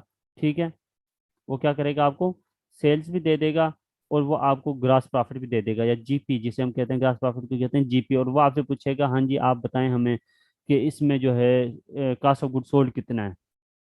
अब जो बच्चे जिनके प्रैक्टिस है वो बता सकेंगे, जिनकी प्रैक्टिस नहीं होगी, जिन्होंने नहीं पढ़ा होगा वो नहीं बता सकेंगे। अब सेल जो जीपी दी हुई है ना, अब यहाँ पर हमने क्या था, ग्रास प्रॉफिट दिया हुआ है, यहाँ पर हम पुट कर लेंगे ग्रास प्रॉफिट और सेल्स यहाँ पे पुट अप कर लेंगे। अब ये इक्वल इक्वेशन को सॉल्व कर लेंगे तो हमारे पास सीजीएस आ जाएगा। फॉर एग्जांपल हम लेते हैं, हमारे पास जो थी सेल्स, जो थी सेल्स हमारे पास जो है वो दी हुई थी 100 रुपए की।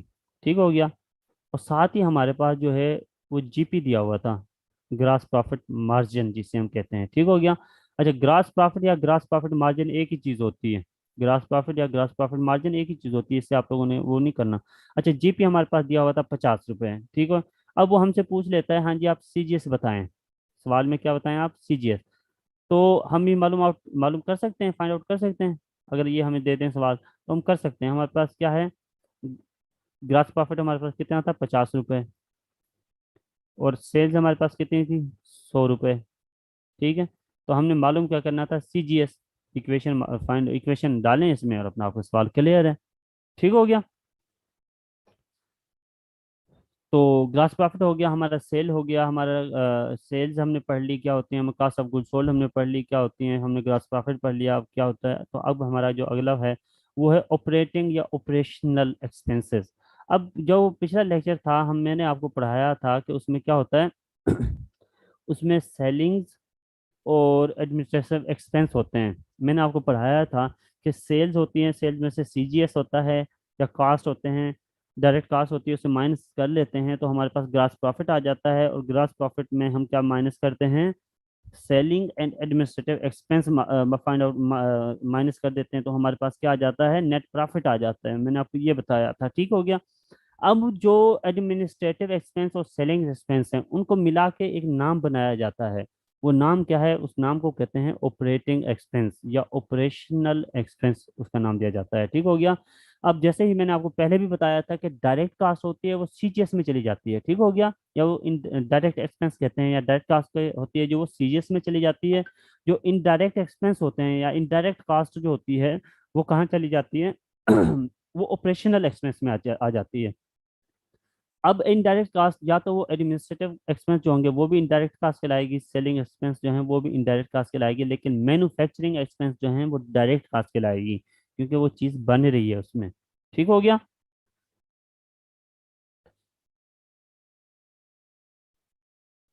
अच्छा, एंडिंग इन्वेंट्री के बारे में एक बच्चे का सवाल है कि सर एंडिंग इन्वेंट्री रिपीट कर दें। इन एंडिंग इन्वेंट्री क्या होती है, एंडिंग इन्वेंट्री आपका ऐसा जो है, आपकी ऐसे जो चीज़ें हैं जो इनके जिस चीज़ का आप कारोबार कर रहे हैं उसे इन्वेंट्री कहते हैं। जिस चीज़ का आप कारोबार कर रहे हैं, जिसकी सेल परचेज किसी भी चीज़ की आप कर रहे हैं अपने कारोबार में, वो इन्वेंट्री कहलाएगी। आप जूतों का कारोबार कर रहे हैं कि जूते आपकी जो हैं, और आप जूते सेल आउट करते हैं, शूज़ सेल आउट करते हैं, तो वो क्या है, आपकी इन्वेंट्री कहलाएगी। आप जो है एक शॉप बनाई हुई है आपने, आप उसमें क्लॉथ का कारोबार कर रहे हैं तो क्लॉथ्स जो है वो आपकी इन्वेंट्री कहलाएगी। जो भी आपके पास क्लॉथ्स पड़े हुए हैं वो आपकी इन्वेंट्री कहलाएगी। ठीक है। आपके बाइक्स का काम करते हैं, आप बाइक सेल आउट करते हैं, परचेज सेल करते हैं, तो बाइक्स जो आपकी शॉप में है वो आपकी इन्वेंट्री कहलाएगी। अब जब नया साल शुरू होता है, नए साल के 1 जनवरी को जो आपकी आपके आपके गोडाउन में, आपकी दुकान में जो चीज़ें पड़ी होती हैं वो ओपनिंग इन्वेंट्री कहलाती है। अब नई कोई चीज़ वो परचेज करते हैं वो आपकी परचेज कहलाती है। और साल के आखिर में 31 दिसंबर को जो आपकी दुकान में बच जाती है वो आपकी एंडिंग इन्वेंट्री कहलाती है। अब ending inventory inventory opening inventory से मुख्तलिफ किस तरह हो सकती है, मैं ये आपको बताता हूँ। अब आपने 1 जनवरी को क्या किया, ऑपरेशन एक्सपेंस को हम आगे एक्सप्लेन करेंगे, फिलहाल इस पे तो ये पिछले सवाल था उससे मैं बच्चे को क्लियर कर रहा हूँ। हमने जो है साल के शुरू में जो है 1 जनवरी को हमारे पास जो है 10,000 के शूज़ पड़े हुए थे। फिर हमने 5,000 के शूज़ जो है जून में ले लिए। अब अगस्त में जाके हमने 8,000 शूज़ सेल आउट कर दिए, तो हमारे पास जो आखिर में बच गया 31 दिसंबर को वो हमारी एंडिंग इन्वेंटरी कहलाएगी। ठीक हो गया। हम थे अब सवाल पर कि ऑपरेटिंग या ऑपरेशनल एक्सपेंस क्या होते हैं। तो मैंने आपको बताया कि जितने भी इनडायरेक्ट एक्सपेंस होते हैं वो आपके ऑपरेटिंग एंड ऑपरेशनल एक्सपेंस में आते हैं। ठीक हो गया। मैंने आपको बताया कि एडमिनिस्ट्रेटिव और सेलिंग एक्सपेंस को हम क्या कहते हैं, ऑपरेटिंग एक्सपेंस का नाम देते हैं। अगर आपके पास पिछली डायग्राम हो या आपके पास आपके साथ नोट्स पड़े हों तो नोट्स में ज़रा नज़र डालें कि जो हमारी ये जो इनकम स्टेटमेंट थी उसमें बिल्कुल ऐसे ही था। पहले उसमें सेल आती थी, फिर उसमें क्या आता था, उसमें कास्ट ऑफ गुड सोल्ड आते थे, फिर उसमें क्या आता था, जो बाकी बच जाती थी अमाउंट वो ग्रास प्रॉफिट कहलाता था। ठीक है। ग्रास प्रॉफिट के बाद जो है उसमें क्या आता था, ऑपरेटिंग एक्सपेंस माइनस किए जाते थे। वही ऑपरेटिंग एक्सपेंस क्या होते थे, वो इनडायरेक्ट एक्सपेंस होते थे। तो ऑपरेटिंग एक्सपेंस क्या है, ऑपरेटिंग एक्सपेंस या ऑपरेटिंग एक्सपेंडिचर। ठीक हो गया। ऑपरेटिंग एक्सपेंस या ऑपरेशनल एक्सपेंस या ऑपरेटिंग एक्सपेंडिचर। अब एक्सपेंडिचर और एक्सपेंस जो है ना वो फाइनेंस जो है इसमें सेम वर्डिंग में यूज होते हैं, सेम वर्डिंग में यूज होते हैं ये। ठीक हो गया। इसके में वैसे बेसिकली बहुत फर्क होता है एक्सपेंडिचर और एक्सपेंस में, लेकिन फाइनेंशियल मैनेजमेंट जो है वो ये कहती है कि जो एक्सपेंस और एक्सपेंडिचर हैं वो एक ही लैंग्वेज के लिए यूज होते हैं या एक ही चीज़ के लिए इस्तेमाल होते हैं, वो है एक्सपेंस या कॉस्ट। ठीक हो गया। अच्छा, तो ऑपरेटिंग एक्सपेंस या ऑपरेटिंग एक्सपेंडिचर या ऑपरेशनल एक्सपेंस या ऑपरेशनल एक्सपेंडिचर या ओपेक्स, ठीक है, एक ही चीज के नाम है, या or opex is an ongoing cost for running a product और बिजनेस और सिस्टम। ये क्या होती है कि ये ऑन गोइंग कॉस्ट होती है किसी भी कारोबार को चलाने के लिए। अब वो किस तरह है, ऑन गोइंग कॉस्ट है यानी कि रनिंग कॉस्ट है या आपके कारोबार की, किसी भी प्रोडक्ट को चलाने के लिए या बिजनेस को चलाने के लिए आपने जो है क्या किया कि जनाब आपने बल्ब बनाए, बल्ब। ठीक हो गया। या आपने एलईडीज बनाई थी, एलईडी लाइट्स आपने जो है वो बनाई थी, वो आपने अब बना ली। अब वो तो थी, वो उसकी डायरेक्ट कास्ट थी जो आपने वो बनाई सारी, उस पर खर्चा किया, वो डायरेक्ट कास्ट थी, उसमें जो मटेरियल लगा सारा वो डायरेक्ट कास्ट थी, वो सीजीएस का हिस्सा था। अब वो आपने बना ली तो क्या वो बनाने के बाद खुद ब खुद सेल हो जाएगी? नहीं, वो सेल आउट करनी पड़ेगी। जो जो स्टाफ जो है, जो एम्प्लॉइज जो हैं उसे सेल आउट करेंगे वो सेलिंग डिपार्टमेंट से होंगे। हर कारोबार में मुख्तलिफ डिपार्टमेंट्स बने होते हैं ना। कोई भी अच्छा बड़ा बिजनेस होता है या छोटा भी बिजनेस होता है उसमें एडमिनिस्ट्रेटिव डिपार्टमेंट अलहदा होता है, सेलिंग डिपार्टमेंट या सेलिंग एंड मार्केटिंग डिपार्टमेंट एक ही नाम होता है, मार्केटिंग डिपार्टमेंट अलहदा होता है, रिसर्च एंड डेवलपमेंट डिपार्टमेंट अलहदा होता है। ठीक है, सारे डिपार्टमेंट्स क्या होते हैं, अलहदा अलहदा होते हैं। एडमिनिस्ट्रेटिव जो डिपार्टमेंट है या एडमिन जिसे डिपार्टमेंट हम कहते हैं उसका काम क्या होता है, सब चीज़ों को मैनेज कर रहा होता है। वो उसका काम होता है कि स्टाफ की ड्यूटियां लगाना, उसका काम होता है कि किस चीज़ को कब बनाया जाएगा, उसका काम होता है कि कहाँ पे इन्वेस्ट किया जाएगा, किसको सैलरी कितनी दी जाएगी, किसको किसको फाइन लगाया जाएगा, वो क्या काम है, एडमिन डिपार्टमेंट का काम है। ठीक है। ऐसे ही सेलिंग डिपार्टमेंट चीज़ों को सेल आउट कर रहा होता है। इन दोनों को जब इकट्ठा मिला देते हैं तो ये क्या कहलाता है, ऑपरेटिंग एक्सपेंस कहलाते हैं, क्योंकि ये क्या है, हमारी प्रोडक्ट या जो हमने चीज़ बनाई है उसे ऑपरेट कर रहे होते हैं, उसे चला रहे होते हैं पूरे मुल्क में। ठीक हो गया।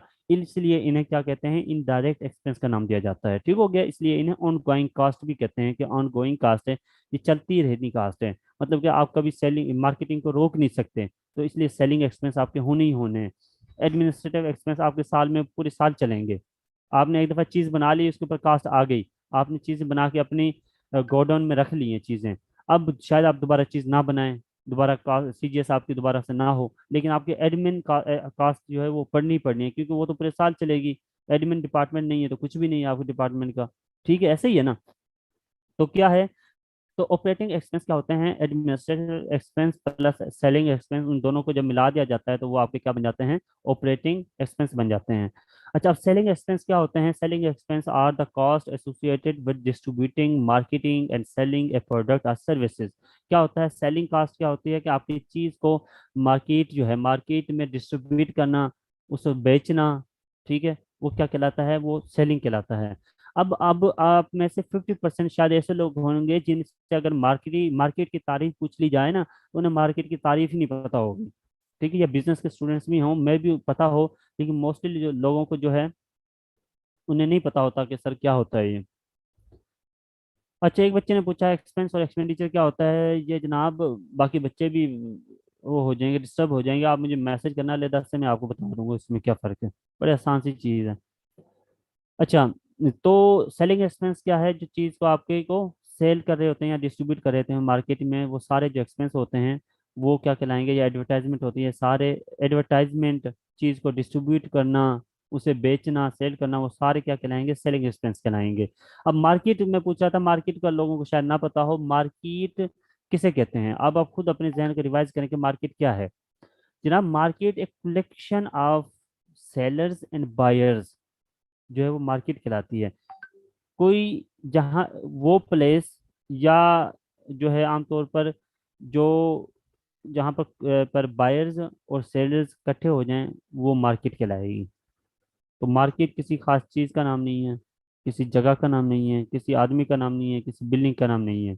मार्केट क्या है? Collection of sellers and buyers is called market. ठीक हो गया। अब मैंने एडमिनिस्ट्रेटिव एक्सपेंस आपको समझा दिया, यहाँ पर जरा पढ़ भी लेते हैं क्या होता है। Administrative expenses are the cost incurred to support for functioning of a business. Support करना होता है फंक्शंस को, कारोबार के, इनका काम। But which are not directly related to the production of a specific product. ये तो हम कह रहे थे कि इसका डायरेक्ट ताल्लुकदारी नहीं होती है एडमिन डिपार्टमेंट की किसी भी चीज़ को बनाने के लिए, इसकी इनडायरेक्ट ताल्लुकदारी होती है, इनडायरेक्ट रिलेट होता है चीज़ें बनाने के। अब एक दफ्तर में मैनेजर बैठा है, फाइनेंशियल मैनेजर, वो जाके चीज तो नहीं बना रहा, वो तो लेबर बना रही है वहां पे। इसका काम क्या होता है? इसका काम तो है पीछे जाके बैठकर उन्हें कहना कि हाँ जी पूरे 2 बजे आए और पूरे 8 बजे जाएं, 8 बजे आए 2 बजे जाएं, शिफ्ट नेट बनाना। इसका काम क्या है? चीज़ों के लिए एक चीज़ बन रही है, ये तरतीब मुरतब दे देगा कि इतनी चीज़ आपने बनानी है, और ये बंदे इस चीज़ को बनाएंगे, आप 2 बजे चल जाएंगे, फिर बाद में ये बंदे आएंगे। तो ये इनडायरेक्टली इन्वॉल्व है। अब असल काम कौन कर रहा होता है? लेबर कर रही होती है जो चीज़ को बना रही होती है। लेबर भी 2 किस्म की होती है, एक डायरेक्ट लेबर होती है, एक इनडायरेक्ट लेबर होती है। अब डायरेक्ट लेबर और इनडायरेक्ट लेबर कौन सी होती है? डायरेक्ट लेबर वो होती है जो मौके पर बैठकर आपकी चीजें बना रही है, कुर्सी बना रही है। इनडायरेक्ट लेबर है जो आपके दरवाजे पर चौकीदार खड़ा हुआ है, आपको देख रहा है कि कोई आके आपको गोली ना मार दे, कभी एक चेयर्स ना बने हमारी, आप चले गए तो असासा हमारा चला गया। तो वो चौकीदार क्या है? वो इनडायरेक्ट लेबर है। वो डायरेक्ट चीज को बना नहीं रहा, लेकिन इनडायरेक्टली सपोर्ट कर रहा है उसे बनाने में। ठीक हो गया। तो ये क्या है कि एडमिनिस्ट्रेटिव एक्सपेंस कौन से होते हैं, ये अभी आपने पढ़ लिए हैं। अच्छा, तो ऑपरेटिंग या ऑपरेशनल एक्सपेंस जो है उसके बाद हमने क्या पढ़ा था? जी, यहाँ पर एक तस्वीर दी हुई है आपके लिए, आपको बताने के लिए। अच्छा, जो नए बच्चे हैं उन्हें मैं बता दूं कि हम क्या पढ़ रहे हैं। आइटम्स पढ़ रहे हैं इनकम स्टेटमेंट के। हम पढ़ क्यों रहे हैं? कि वो इसलिए पढ़ रहे हैं कि हो सकता है कि इनकम स्टेटमेंट हमें 2 कंपनियों की दे दी जाए और हमसे क्या कहा जाए कि इन्हें एनालाइज करें और इंटरप्रेट करें कि कौन सी अच्छी है और क्यों अच्छी है। या ऐसे भी हो सकता है कि मुख्तलिफ आइटम्स दे देता है वो इनकम स्टेटमेंट के, और आपसे कहता है कि जनाब इनकम स्टेटमेंट बना के दिखाएं हमें 5 नंबर की। ये सवाल हो सकता है। एक सवाल के 2 जूस भी तो हो सकते हैं, या 10 10 नंबर का हो सकता है। ठीक हो गया। यहाँ पे एक तस्वीर हमने जो है वो दी हुई है। जो ऑपरेटिंग या ऑपरेशनल एक्सपेंस जो है उसकी एक तस्वीर दी हुई है कि सबसे पहले क्या होता है इसमें? सेलिंग एक्सपेंस होते हैं। ठीक हो गया। सेलिंग एक्सपेंस क्या होता है? Results from the company efforts to create sales. Example क्या है इसकी? एडवर्टाइजमेंट मैंने अभी आपको बताई है, वो क्या होता है? सेलिंग एक्सपेंस होता है। कमीशन जो है वो सेल्स पर्सन को कमीशन दिया जा रहा होता है, जो आपकी चीज़ को सेल कर रहे हैं उन्हें कमीशन देते हैं हम, वो भी सेलिंग एक्सपेंस का पार्ट है। ठीक है। या सेल्स सप्लाईज जो होती हैं, जो सप्लाईज यूज़ होती हैं, या जो आपके चैनल्स जो हैं वो यूज़ हो रहे होते हैं, या जो आपके बाकी कुछ एसेस वगैरह जो हैं उनके अखराजात हैं उन्हें यूज़ करने में, जो गाड़ी का पेट्रोल है, जो सेल्स टीम यूज़ कर रही है, वो क्या है? आपकी सेलिंग एक्सपेंस है। एडमिनिस्ट्रेटिव एक्सपेंस जो हैं वो मैंने आपको बताया था, जनरल एडमिनिस्ट्रेशन होती है कंपनी की, जो सपोर्ट कर रही होती है किसी प्रोडक्ट को बनाने में, लोगों की जो एक्चुअल जो बना रहे होते हैं उनको सपोर्ट कर रहा होता है ये। इसमें सैलरीज दी जाती हैं। ठीक है, सारी मैनेजमेंट को सैलरीज होती है। जो चेयरमैन होते हैं, डायरेक्टर्स होते हैं, मैनेजर्स होते हैं, उनको जो सैलरीज दी जाती हैं वो एडमिनिस्ट्रेटिव एक्सपेंस कहलाता है। इंश्योरेंस हो रही होती है आपकी, आपने अपनी प्रोडक्ट जो है उसकी इंश्योरेंस करवाई है, तो वो भी आपकी क्या है? एडमिनिस्ट्रेटिव या एडमिन एक्सपेंस है वो आपका। बेड डेट्स एक्सपेंस हैं। अच्छा, अब मैंने आपको ये तो पढ़ा दिया था कि डेट्स क्या होते हैं। डेट्स मैंने बताया था कि वो हमारे कर्जे होते हैं, जिम्मेदारी होती है जो हम किसी बाहर से थर्ड पार्टी से लेते हैं, मतलब मालिकों से भी ले सकते हैं डेट्स हम, या किसी और से भी ले सकते हैं। बैड डेट्स क्या हैं कि हमारे जो डेट्स है वो आपके बुरे हो गए हैं, बैड हो गए हैं, बुरे हो गए हैं वो आपके, मतलब कि बुरे किस तरह हो गए हैं कि वो आपको नहीं मिले। ठीक है, जो चीज़ हमें नहीं मिलती वो बुरी हो जाती है ना हमारे लिए। तो बैड डेट्स क्या मतलब कि बुरे डेट्स, बुरे कर्जे, ठीक है, या ऐसे कर्जे जो हमें ना मिले हों, उन्हें हम क्या देते हैं, बैड डेट्स कहते हैं। आपने जो है 200 रुपये किसी को दिए थे और उसमें से 100 रुपये आपको मिल गए, 100 नहीं मिले, और वो आपको शायद, आपको पता है कि शायद ना भी मिले, तो क्या है कि 100 रुपये तो आपको रिकवर हो गए, लेकिन 100 जो आपके बच गए, जो नहीं मिले, वो आपके क्या कहलाएंगे, बैड डेट्स कहलाएंगे। कर्जे का वो हिस्सा होता है जो आपको नहीं मिलना होता है, जो बुरा हो जाता है, खराब हो जाता है, तो उसे हम बैड डेट्स कहते हैं। ठीक हो गया। अच्छा, अब हमने पढ़ा कि सबसे पहले हमने पढ़ा सेल्स होती है या रेवेन्यू होती है, फिर हमने पढ़ा कि इसमें से सीजीएस को माइनस कर दिया जाता है। ठीक है, तो ये क्या आ जाता है हमारे पास, जीपी आ जाता है। हमने पढ़ा ग्रास प्रॉफिट होता है, ग्रास प्रॉफिट में हमने कहा कि ऑपरेशनल या ऑपरेटिंग एक्सपेंस को निकाल दिया जाता है। ऑपरेटिंग एक्सपेंस या ऑपरेशनल एक्सपेंस में क्या आता है, सेलिंग और एडमिनिस्ट्रेटिव एक्सपेंस होता है। ठीक हो गया, यहाँ तक हम आ गए। अब जो इन चीज़ों को काटने के जीपी में से जब ऑपरेशनल एक्सपेंस को काट देते हैं तो हमारे पास ऑपरेशनल इनकम बचती है। हमारे पास क्या आती है, ऑपरेशनल इनकम। ठीक हो गया, मतलब कि ऑपरेशन वगैरह और जो उसकी प्रोडक्ट की असल जो कीमत थी, असल जो डायरेक्ट कास्ट थी, डायरेक्ट मटेरियल जो उसमें लगा था, उसकी कास्ट निकालने के बाद ऑपरेशनल इनकम आके हमारे पास बची है। ठीक हो गया। अब ऑपरेशनल इनकम के बाद हमारे पास क्या आ जाता है,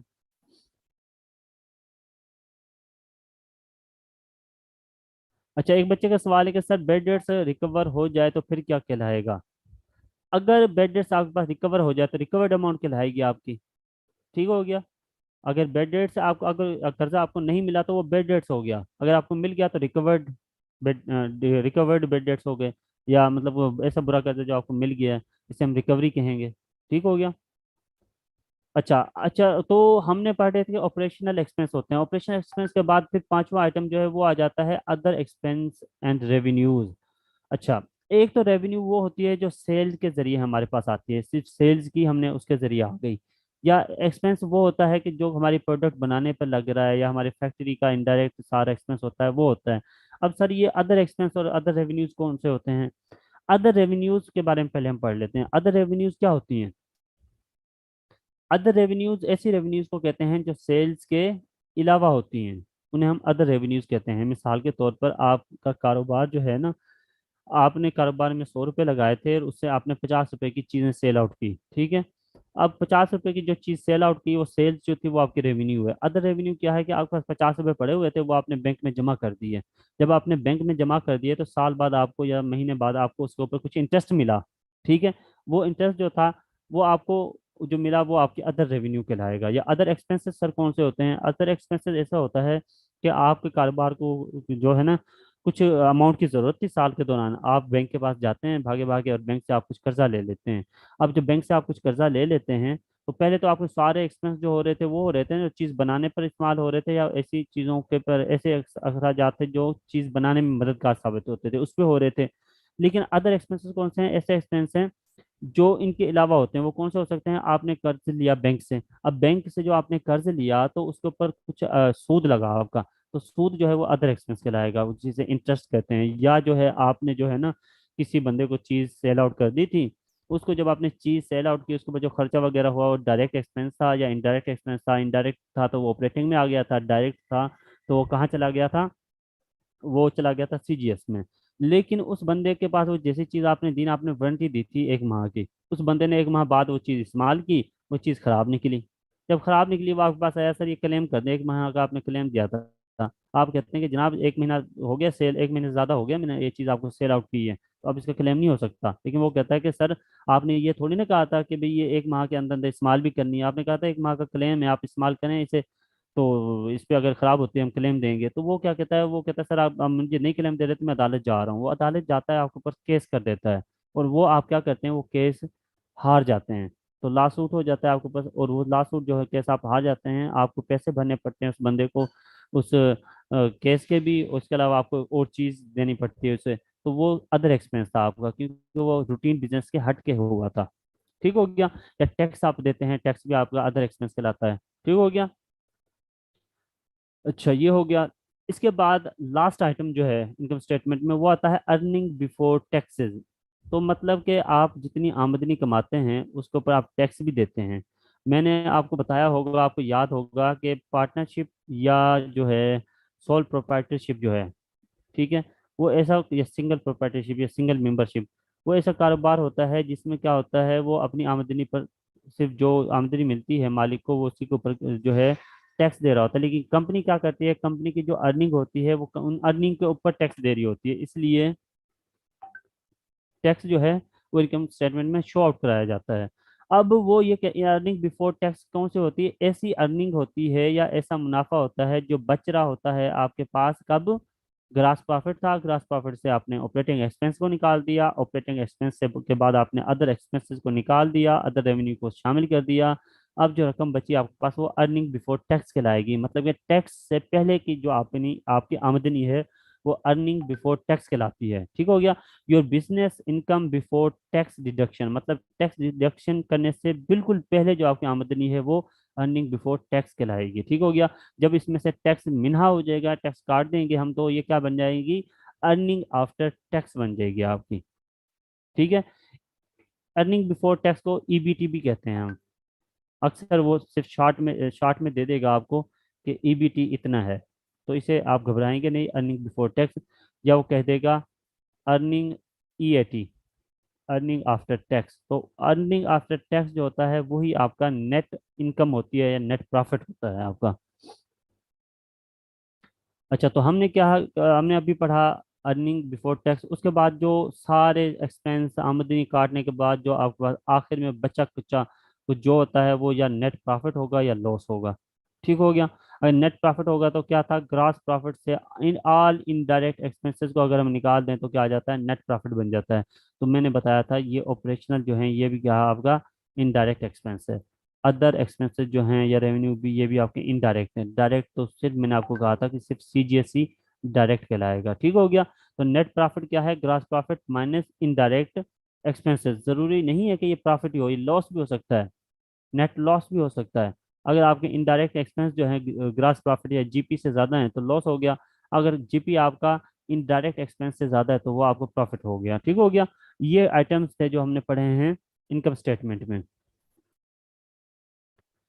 तो हमने आइटम्स में अब क्या पढ़ा, इन समरी अगर हम निकालते हैं तो हमने क्या पढ़ा, हमने पढ़ा कि सेल्स होती है, सेल्स में सीजीएस या इनडायरेक्ट एक्सपेंस वो हम निकाल देते हैं तो हमारे पास क्या आ जाता है, ग्रॉस प्रॉफिट आ जाता है। तो ग्रॉस प्रॉफिट में से इनडायरेक्ट एक्सपेंस को निकाल देते हैं तो हमारे पास नेट प्रॉफिट या लॉस आ जाता है, जिसे हम सिंपल क्या कहते हैं, प्रॉफिट या लॉस। ठीक हो गया। उसे हम प्रॉफिट या लॉस का नाम देते हैं। बिल्कुल नेट इनकम या नेट प्रॉफिट एक ही बात है, नेट इनकम को ही नेट प्रॉफिट का नाम दिया जाता है। नेट इनकम या नेट प्रॉफिट एक ही चीज़ है। वहाँ ग्रास प्रॉफिट को हम ग्रास इनकम भी कह सकते हैं। इससे आप लोगों ने वो नहीं होना, बिल्कुल घबराना नहीं है या मैशअप नहीं करनी, अपनी चीज़ों को मिक्स नहीं करना। क्लियर हो गया। Sales minus direct expense is equal to gross profit minus indirect expense is equal to net profit. इन चीज़ों को याद रखेंगे, आप समझेंगे, क्योंकि ये चीज़ें आगे जाके सब चीज़ में काम आएंगी आपके। अच्छा, तो अब जो है हमने सारे कंपोनेंट्स पढ़े, आइटम्स पढ़े इनकम स्टेटमेंट के, उनको ज़रा एक ब्रीफ में हम देख लेते हैं, समरी में देख लेते हैं। हमने कहा नेट सेल्स होती हैं या रेवेन्यूज होती हैं। अब यहाँ नेट सेल्स का क्या मतलब है, एक सवाल आता है कि सर यहाँ नेट सेल्स का क्या मतलब है। नेट सेल्स का मतलब है कि इसमें से जो आपने डिस्काउंट दिया या जो चीज़ें आपको रिटर्न हो गई वो मिन्हा हो गई है, माइनस हो गई है। मसलन के आपने किसी को 100 रुपये की चीज़ सेल आउट की थी आज, और आपने उसे कहा था कि जनाब इसमें से कोई चीज़ें आपको पसंद ना आए तो कल वापस दे जाना मुझे। तो वो 20 रुपये की चीज़ें कल उसने ला के आपको वापस दे दी, तो आपकी सेल्स कितनी है, 80 रुपये है। नेट सेल आपकी कितनी है, 80 है। सेल आपकी 100 रुपये थी, लेकिन 20 के वापस आ गए, तो नेट सेल कितनी थी, 80 रुपये। तो यहाँ सबसे पहले ये एक और पॉइंट आप क्लियर कर लें कि यहाँ पर जो रेवेन्यूज उससे क्या मुराद होगा, नेट सेल होगा उससे मुराद। ठीक हो गया। चलें जी, नेट सेल के बाद हमने क्या पढ़ा, हमने पढ़ा कि कास्ट ऑफ गुड सोल्ड होती है, कॉस्ट ऑफ सेल जिसे कहते हैं। सेल जो अपनी चीज़ की उसकी एक्चुअल जो कास्ट है तो उसे माइनस कर दिया जाता है। ठीक है। तो हमारे पास क्या आ जाता है, ग्रॉस प्रॉफिट आ जाता है। ठीक हो गया। हमारे पास क्या आ गया, ग्रॉस प्रॉफिट आ गया। उसके बाद हमने ऑपरेटिंग एक्सपेंस पढ़े। ऑपरेटिंग एक्सपेंस सेलिंग, एडमिनिस्ट्रेटिव या जर्नल एक्सपेंस। यहाँ एक और बात याद कर लें, एक और पॉइंट आप लिख लें के एडमिनिस्ट्रेटिव एक्सपेंस को जनरल एक्सपेंस भी कहते हैं। ठीक हो गया। तो ऑपरेटिंग एक्सपेंस को फिर माइनस कर दिया ग्रास प्रॉफिट के से। ठीक हो गया। ग्रास प्रॉफिट से क्या कर दिया हमने, ऑपरेटिंग एक्सपेंस को माइनस कर दिया, तो ऑपरेटिंग इनकम आ गई हमारे पास। मैंने अभी आपको बताया था ऑपरेटिंग इनकम, या ऑपरेटिंग प्रॉफिट भी कहते हैं इसे, या ऑपरेटिंग प्रॉफिट भी इसे हम कहते हैं।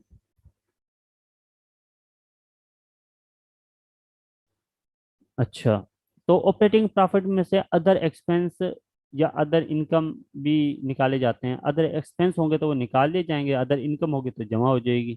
ठीक हो गया।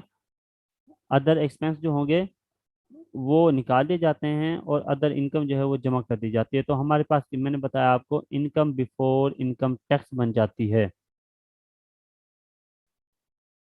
EBIT जिसे कहते हैं, इनकम बिफोर इनकम टैक्स। ठीक हो गया, टैक्स से पहले। अगर इनकम टैक्स को भी माइनस कर देते हैं तो हमारे पास नेट इनकम या नेट प्रॉफिट आ जाती है। ये एक समरी है आपकी इसकी, जो आपने सब कुछ पढ़ा है। चलें, अब जो है ये मैंने आपको दिया था, क्या दिया था, एक थोड़ा सा एक सैंपल दिया था कि ये इस तरह चीज़ होती है। अगर अब हम चलते हैं कि एक कंपनी की कोई एक हम उठा लेते हैं इनकम स्टेटमेंट, तो वो किस तरह होती है, ये इस तरह बनी होती है। ये एक कंपनी थी और उसने क्या किया था, अपनी इनकम स्टेटमेंट बनाई थी 2017 में, मई 2017 में बनाई थी, क्योंकि उसका जो साल था वो जो है फाइनेंशियल ईयर था, कैलेंडर ईयर नहीं था। फाइनेंशियल ईयर ऐसा ईयर होता है, जो फिजिकल ईयर या फाइनेंशियल ईयर ऐसा होता है जो जून से शुरू होता है, जो मई से शुरू होता है, और सॉरी जून से शुरू होता है और मई में जाकर क्लोज हो जाता है, जुलाई से शुरू होकर जून में क्लोज हो जाता है। उसे क्या कहते हैं हम, calendar year, sorry financial year या फिजिकल ईयर कहते हैं। कैलेंडर ईयर ऐसा साल होता है जो जनवरी से शुरू होता है और दिसंबर में जाके क्लोज हो जाता है, वो कौन सा कहलाता है, कैलेंडर ईयर कहलाता है। ठीक हो गया। दूसरा साल कौन सा होता है, फिजिकल या फाइनेंशियल, जो क्या कहलाता है, जुलाई से शुरू होता है और जून में जाके क्लोज हो जाता है। अच्छा, तो इसकी हमने एक इनकम स्टेटमेंट बनाई है, देखी है। तो उसकी सेल्स जो थी 1 लाख डॉलर थी। कॉस्ट ऑफ गुड सोल्ड जो है उसमें कितना था, 75,000 था। तो ग्रास प्रॉफिट उसका कितना आ गया, 25,000 आ गया। फिर उसने ऑपरेशनल एक्सपेंस थे, ऑपरेशनल एक्सपेंस में उसके जो है दो किस्म के एक्सपेंस आने थे, सेलिंग और एडमिनिस्ट्रेटिव एक्सपेंस। अब सेलिंग एक्सपेंस में उसने एडवर्टाइजमेंट की थी, उसके थे। फिर उसने कमीशन दिया था सेल्स वालों को, सेल्स पर्सन को। तो क्या था, कमीशन एक्सपेंस कहलाया उसका, वो 5,000 थे, तो दो दो कितने हो गए, 7,000 हो गए। अच्छा, इस तरह एडमिन एक्सपेंस में ऑफिस सप्लाईज ली थी उसने। ऑफिस सप्लाईज क्या होती हैं, ऑफिस सप्लाईज होती हैं वो छोटी छोटी चीज़ें जो ऑफिस में काम आती हैं, जैसे आपके के जो है कैलकुलेटर है, आपका जो स्टेपलर है, पिने हैं, ये सारी या पेंसिल वगैरह, वो ऑफिस सप्लाईज हैं। ठीक है। तो वो थी। इसके अलावा ऑफिस इक्विपमेंट थे। ऑफिस इक्विपमेंट का क्या है कि आपने पानी के लिए बोतल मंगवाई या ऐसी चीज़ आपने मंगवाई जो एक साल के बाद, एक साल के अंदर अंदर ख़त्म हो जाएगी, वो इक्विपमेंट कहलाएगी। अगर वही इक्विपमेंट एक साल से ज़्यादा चलेगा तो वो आपका एसेट चला जाएगा, वो बैलेंस शीट में चला जाएगा। क्योंकि एक साल से पहले ख़त्म हो गए थे, इसलिए इनकम स्टेटमेंट में लिख दिया। तो इन दोनों को जमा करके यहाँ पे 6,000 बन गए। इन दोनों को जब काट लिया तो हमारे पास टोटल ऑपरेटिंग एक्सपेंस 13,000 है। 13,000 कितना है, ये 7,000 जमा ये 6,000, तो ये कितने हो गए, 13,000 हो गए। अब ये 13,000 माइनस होने 25,000 में से।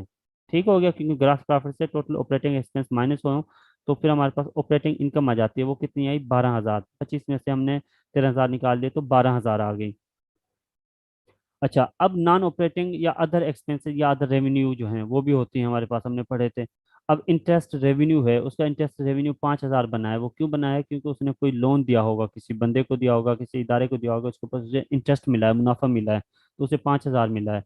Gain on sale of investment, उसे कुछ गेन भी हासिल हुआ है। गेन किस तरह हासिल हुआ है, उसने कुछ ज़मीन ली थी, वो ज़मीन जो है उसने ली थी 1 लाख रुपए की, और उसने एक माह बाद उसे सेल आउट कर दिया, तो उसे 1,03,000 की बिकी, तो 3,000 उसे मुनाफा आया। वो उसका क्या कहलाया, गेन कहलाया। उसने इन्वेस्टमेंट की थी कहीं पे, तो उसका 3,000 बना। ठीक हो गया। इंटरेस्ट एक्सपेंस क्या था, उसने कहीं से कर्जा लिया भी था, उसके ऊपर उसने 5,000 रुपये इंटरेस्ट लगा था उसे। अब देखें, ऊपर इंटरेस्ट रेवेन्यू बन गया था। रेवेन्यू क्यों बना था, क्योंकि यहाँ पर उसने कर्जा दिया था, यहाँ पे वो कर्जा किसी से ले रहा है, तो लेने के ऊपर से जो इंटरेस्ट लगा 5,000 लगा, और वो लॉस सूट हो गया उसके ऊपर एक कानूनी कार्रवाई हुई, उसके ऊपर जुर्माना लगा, वो 1,500 रुपये वो था, वो कट गए। तो टोटल ये जो है उसके कितने बने, 6,000 बने। क्योंकि 5,000 और 3,000 ये उसके क्या थे, टोटल 8,000 ये क्या थे उसके, ये उसके रेवेन्यू, अदर रेवेन्यू थे, उधर अदर एक्सपेंस कितने थे, 2000 थे। 8000 में से 2000 चले गए तो 6000 हो गए। नॉन ऑपरेटिंग एक्सपेंस कितने हो गए, 6000 हो गए। अब 12000 में से 12000 पहले थे उसके, ठीक है। अब यहाँ पर समझने वाली चीज है, यहाँ पर समझने वाली चीज है कि यह है जमा का 6000, पॉजिटिव साइन है ये, जिसके साथ कोई साइन नहीं होता वो पॉजिटिव होता है, ये 6000 है। अब ये 6000 क्यों है, अगर ये जो है यहाँ पर अदर एक्सपेंसेस उसके बढ़ जाते तो ये माइनस में आना था उसका, ये माइनस में आना था, क्योंकि उसके अदर रेवेन्यू ज़्यादा हैं, वो 8000 हैं, अदर एक्सपेंस उसके थोड़े हैं, इसलिए उसके अदर रेवेन्यू बढ़ गए हैं। तो कितने अदर रेवेन्यू बढ़े हैं, 6000। तो उसके ऑपरेटिंग इनकम की थी 12000 थी, प्लस उसके 6000 जमा हो गए, क्योंकि अदर रेवेन्यू उसके बढ़ गए हैं, 6000 हो गए, तो ये टोटल कितने हो गए, 18000। तो नेट इनकम या नेट प्रॉफिट उसका कितना हुआ, 18000 हो गया। ठीक है, ये सिंपल के तौर पर आप इसे देख लेंगे। तो ऐसे कोई भी सवाल जो है अब आपको दिए जाए तो इंशाल्लाह ताला आप इनकम स्टेटमेंट के ऊपर लिख सकते हैं, कोई भी चीज़, कोई भी सवाल उसे एनालाइज कर सकते हैं, आप पढ़ सकते हैं, उसे इंटरप्रेट कर सकते हैं, बता सकते हैं कि ये कौन सी स्टेटमेंट है, इसका मुनाफा ज़्यादा है तो क्यों ज़्यादा है, इसका एक्सपेंस ज़्यादा है तो क्यों ज़्यादा है, कौन सी कंपनी अच्छी है, कौन सी बुरी है, कौन सी कंपनी अच्छा परफॉर्म कर रही है, कौन सी कंपनी अच्छा परफॉर्म नहीं कर रही। ठीक हो गया। अच्छा, अब जो है ना, मैंने आपसे ये शुरू में बता दिया था, कुछ रेशोज होंगी जो हम साथ के साथ करते चलेंगे, साथ के साथ लेके चलेंगे, दो रेशोज करके, ताकि जब ये टॉपिक हमारे क्लोज होंगे तो रेशोज आप इजीली कर सकें। तो रेशो जो है इनकम स्टेटमेंट में मोस्टली दो किस्म के रेशोज जो हैं वो बहुत ज़्यादा इस्तेमाल होती हैं। तो रेशोज के बारे में फिलहाल ये आप ऐसा कर लें कि ये समझ लें कि ये एक फार्मूला है, ठीक है। रेशो जो है ये किसी भी कंपनी की जो फाइनेंशियल स्टेटमेंट्स होती हैं ना उनके ऊपर अप्लाई होती हैं डिफरेंट रेशोज, और हर कंपनी अपनी फाइनेंशियल स्टेटमेंट के आखिर में जो फुट नोट्स होती है या नोट्स होते हैं फाइनेंशियल स्टेटमेंट्स के, वो या उसी फाइनेंशियल स्टेटमेंट में वो कुछ रेशोज शो करती है ताकि लोग आसानी से उसे समझ सकें, क्योंकि रेशो में लोग जल्दी समझ जाते हैं, रेशो की तनासब होती है जिसमें समझ जो जल्दी समझ जाते हैं, फिगर्स को वो शायद इतनी जल्दी नहीं समझते। जैसे कि एक रेशो इस्तेमाल होती है फाइनेंशियल स्टेटमेंट में, इनकम स्टेटमेंट में, वो होते हैं ग्रॉस प्रॉफिट रेशो या ग्रॉस प्रॉफिट मार्जिन। ठीक है, ग्रॉस प्रॉफिट रेशो या ग्रॉस प्रॉफिट मार्जिन रेशो या ग्रॉस मार्जिन रेशो भी जिससे कहा जाता है। ग्रॉस मार्जिन रेशो क्या होता है, gross profit divided by net sale. ठीक हो गया, gross profit divided by net sale is equal to क्या होता है, ये ग्रॉस प्रॉफिट मार्जिन होता है। कि मतलब कि आपके सेल्स जो हुई हैं उनके ऊपर आपका ग्रॉस प्रॉफिट का कितना है। इससे क्या अंदाजा लगाया जाता है कि अगर इस साल आपका ग्रॉस प्रॉफिट रेशो 10% है, मीन्स कि अगर आप सेल के ऊपर ग्रॉस प्रॉफिट जो है आपके 10% है, तो आप अंदाजा लगा सकते हैं, आप बता सकते हैं कि यार अगले साल हमने 10% नहीं रखना, हमने ज़्यादा रखना है ताकि मुनाफा ज़्यादा कमा सकें। ठीक हो गया। दूसरी होती है net profit ratio. Net profit क्या होती है, नेट प्रॉफिट रेशियो होती है net income divided by net sales. तो नेट इनकम या नेट प्रॉफिट किसका नाम कह सकते हैं आप, net income divided by net sale. तो इसकी जो आती है रेशियो वो बता रही होती है नेट प्रॉफिट रेशियो, कि आपका जो प्रॉफिट है, नेट प्रॉफिट है, वो सेल्स का कितना परसेंट है, वो सेल्स का कितना परसेंट है, तो वो हमें नेट प्रॉफिट रेशियो बता रही होती है। तो ये दो रेशियोज के फार्मूले आप याद भी करेंगे, प्रैक्टिस भी करेंगे, इसको कुछ सवाल भी जो है मैंने आगे दिए हैं। अच्छा, ये इन्हें थोड़ा सा और हम थोड़ा सा समझ लेते हैं। ग्रास प्रॉफिट रेशो हम मैंने आपको अभी बताया था, ग्रास प्रॉफिट रेशो जो है वो होता है हमारा grass profit divided by net cell multiply by 100। 100 क्यों लगाते हैं, ताकि उसे हम परसेंटेज में लेकर आ सकें। एक प्रॉफिटेबिलिटी रेशो कहलाती है, ये दोनों मिलकर क्या कहलाती हैं, प्रॉफिटेबिलिटी रेशो कहलाते हैं, क्योंकि प्रॉफिट के रेशो को बता रही होती हैं। ग्रास प्रॉफिट रेशो क्या बताती होती है, ग्रास प्रॉफिट की परसेंटेज बता रही होती है, नेट प्रॉफिट रेशो बता रही होती है नेट प्रॉफिट की percentage. A profitability ratio that compare the gross margin of a company to its revenue। क्या है कि ये आपका क्या कर रही होती है, ग्रास मार्जिन बता रही होती है आपकी कंपनी की इसके रेवेन्यूज के ऊपर, कि आपके रेवेन्यूज में कितना हिस्सा है जो आपका ग्रास प्रॉफिट या ग्रास मार्जिन बनेगा। ठीक हो गया। It shows how much profit A company make after paying off it it's cost of good sold. ये हमें बता रही होती है, ग्रास प्रॉफिट रेशो हमें बता, या ग्रास मार्जिन रेशो या ग्रास प्रॉफिट रेशो हमें बता रही होती है कि आपकी कंपनी में जो डायरेक्ट कास्ट है उसको पे करने के बाद कितना परसेंट बचेगा आपके पास। तो ये आपको बता रही होती है। इसी तरह नेट प्रॉफिट रेशो ये बताएगी कि आपकी कंपनी में जो है टोटल एक्सपेंस जो है करने के बाद कितनी प्रॉफिट बचेगा आपके पास। तो एक एग्जांपल भी मैंने दी है, ये एग्जांपल आप करके आएंगे, मुझे कल असाइनमेंट में भी दिखाएंगे, इसके लिए मैं आपको डेट दे दूंगा। ये असाइनमेंट आपने लाजमी करनी होगी सैटरडे संडे को बैठकर। तो इसमें क्या है कि last year X Y G corporation had net sale जो है उसकी 8 नेट सेल जो है उसकी $80 लाख हैं। ठीक हो गया। और इसका कॉस्ट ऑफ गुड सोल्ड जो है वो $60 लाख है। और रिजल्ट में उसका ग्रास प्रॉफिट वाज जो है, उसका ग्रास प्रॉफिट जो बना है उसका $20 लाख बना है। तो आपने कैलकुलेट करना होगा GP margin, grass profit margin. ठीक हो गया। अच्छा, इसके अलावा जो है दूसरी तरफ हम जाएं तो मैंने आपको अभी पढ़ाया था नेट प्रॉफिट या प्रॉफिट मार्जिन रेशो था। प्रॉफिट मार्जिन रेशो बता रहा होता है कि आपकी सेल जब भी होगी उसमें प्रॉफिट का कितना मार्जिन होगा या प्रॉफिट का कितना हिस्सा उसमें मौजूद होगा, ये बता रही होती है हमें। ग्रास प्रॉफिट मार्जिन बता रहा होता है कि प्रॉफिट में आपका सेल्स में आपका ग्रास मार्जिन कितना होगा, ग्रास प्रॉफिट कितना होगा। नेट प्रॉफिट रेशो बता रही होती है कि सेल में आपका नेट प्रॉफिट मार्जिन कितना होगा। ठीक हो गया। तो ये वो रेशोज होते हैं जिनकी बेस पर कोई भी कंपनी जो है ना अपनी मार्केटिंग एक्सपेंस को कम या ज़्यादा कर रही होती है या अदर एक्सपेंस को कंट्रोल करती है कि कहीं वो ज़्यादा ना निकल जाए कि हम नुकसान में पहुंच जाएं। अच्छा, ग्रास प्रॉफिट प्रॉफिट हमने पढ़ लिया था। अब जो है हमारे पास प्रॉफिट मार्जिन रेशो है वो हमने पढ़ा था ग्रास प्रॉफिट मार्जिन रेशो। ये है हमारा क्या है, प्रॉफिट मार्जिन रेशो या net profit margin ratio. Determines what percent of company sales consist of net income. ये हमें बता रही होती है कि कितने परसेंट कंपनी की सेल जो है वो कंसिस्ट है नेट इनकम, मतलब कि नेट इनकम, कितनी नेट इनकम मौजूद है, कितना नेट इनकम का हिस्सा मौजूद है कंपनी की सेल में। इसका जो फार्मूला है वो हमने आपको भी पढ़ाया था, net income divided by sale. ठीक हो गया। तो इसका भी एक सवाल मैं आपको साइन कर रहा हूँ कि वो सवाल क्या है हमारा। assume that XYZ is a regular corporation with had $8 lakh of net sale। ठीक हो गया। सेल वो खुद बता रहा है कि gross sales minus sales discount return and allowances जो है वो नेट सेल है। यहाँ पर लफ्ज यूज हुआ है नेट सेल का। ठीक हो गया। नेट सेल्स मैंने आपको बता दिया था, नेट सेल ऐसी सेल्स होती है जिसमें कोई भी डिस्काउंट होता है या कोई सेल्स का वो हिस्सा जो आपको रिटर्न वापस आ जाता है उसे आप निकाल देते हैं, या अलाउंसेस होते हैं, कोई चीज़ आपकी ख़राब हो जाती है वो उसे भी उसमें से निकाल देते हैं, तो नेट सेल बचती है। ठीक हो गया। और expense work cost of good sold जो है वो $6 लाख है आपकी। और ये जो है service journal and administration expense उसके कितने हैं, $12,50,000।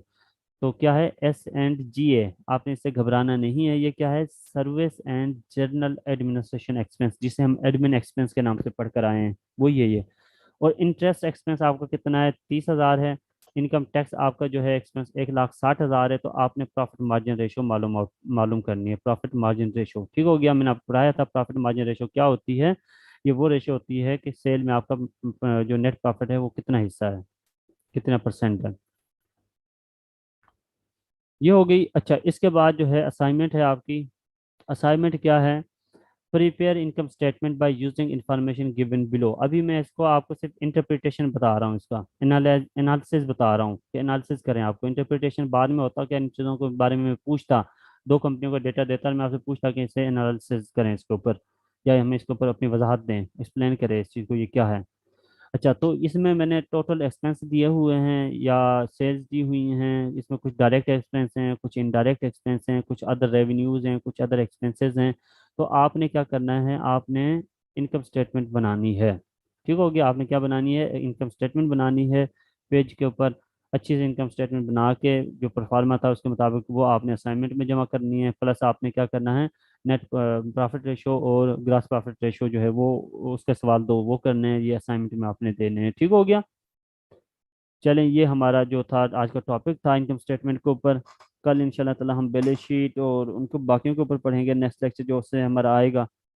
तो इससे हम 4 कंप्लीट करके और इंशाल्लाह ताला हमारे रेशोज भी हो जाएंगी और ये 4 स्टेटमेंट भी हमें अच्छी तरह समझ आ जाएंगी। और एक दिन हम सिर्फ इसके ऊपर इसके तरीके पढ़ लेंगे, 4-5 तरीके के, यानी किस तरह इंटरप्रेट किया जाता है।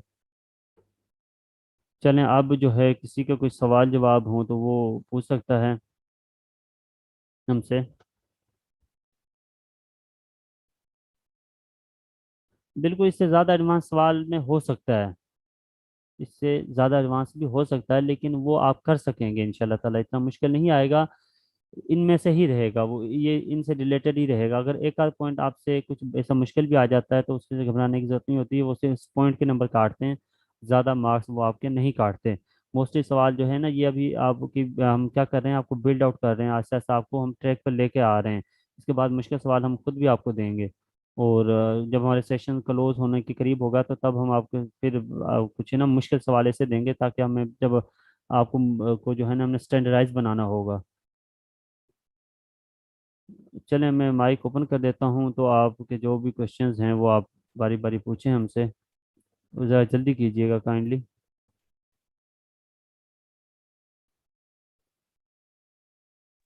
माइक ऑन हो गए हैं, आप बोल सकते हैं। वालेकुम अस्सलाम जी। सर मैंने आपसे पूछना था कि इस तरह के हम स्टेटमेंट्स जो हैं वो कहाँ से कर सकते हैं प्रैक्टिस के, क्योंकि जो इंटरनेशनल बुक्स हैं उनमें तो काफ़ी हाई आ जाता है ना, तो फिर यहाँ की प्रैक्टिस हम कहाँ से करेंगे? इससे ये है कि आप, अब आपको मैंने दो रेशो बताई हैं, ग्रास प्रॉफिट रेशो और नेट प्रॉफिट रेशो, दो बताइए ना। ये रेशो आप किसी भी सवाल से किसी भी बुक से कर सकेंगे, आपको आ जाएगी इजीली। अगर वो आपको कहीं से आइटम्स दे मुख्तलिफ और वो आपसे कहे कि इनकम स्टेटमेंट बनाएं, तो वो भी आप बना सकेंगे। इस सवाल इस ऐसे सवाल अब आप किसी भी बुक में देख लें, वो आपको समझ आ जाएंगे। या आपको कोई भी कहीं से किसी भी बुक से इनकम स्टेटमेंट देखें और आपको कोई चीज़ उसमें समझ नहीं आती, तो सर ये चीज़ इसमें आई हुई है, ये क्या चीज़ है, तो वो भी आप पूछ सकते हैं। तो मतलब मकसद है कि आप लोगों को समझाना। हाँ जी, जो पिछला क्वेश्चन है, ये दो वो जो मार्जिन वाले क्वेश्चन है, वो तो दोनों फॉर्मूला ये वाला, ये वाले सवाल, हाँ ये फार्मूला है।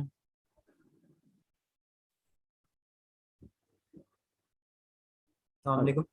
वालेकुम सलाम। हाँ सर जी, अगर ये फैक्ट्री ओवरहेड कॉस्ट आ जाए तो फिर हम उसको कैसे डील करेंगे? आपकी आवाज़ थोड़ी ड्रॉप हो रही है। सर अगर एफओएच फैक्ट्री आप ओवरहेड अपने कॉस्ट आ जाए। सवाल, एफओएच आप कह रहे हैं कि एफओएच अगर आ जाती है, फैक्ट्री ओवरहेड कास्ट आ जाती है। अच्छा, ये इस तरह है कि क्या नाम है आपका, उस्मान है? जी सर। अच्छा, एफओएच जो है वो बताया, वो हमारा इनडायरेक्ट कास्ट होती है। लेकिन यहाँ जो एफएम है ना, एफएम में वो फैक्ट्री ओवरहेड या जिसे हम पढ़ते थे ओवरलोडेड और अंडर कास्ट और ओवर कास्ट, वो हम यहाँ पे नहीं पढ़ेंगे, क्योंकि वो प्योर कास्ट आ जाती है। एफओएच कभी भी आप फाइनेंशियल मैनेजमेंट में नहीं देखेंगे।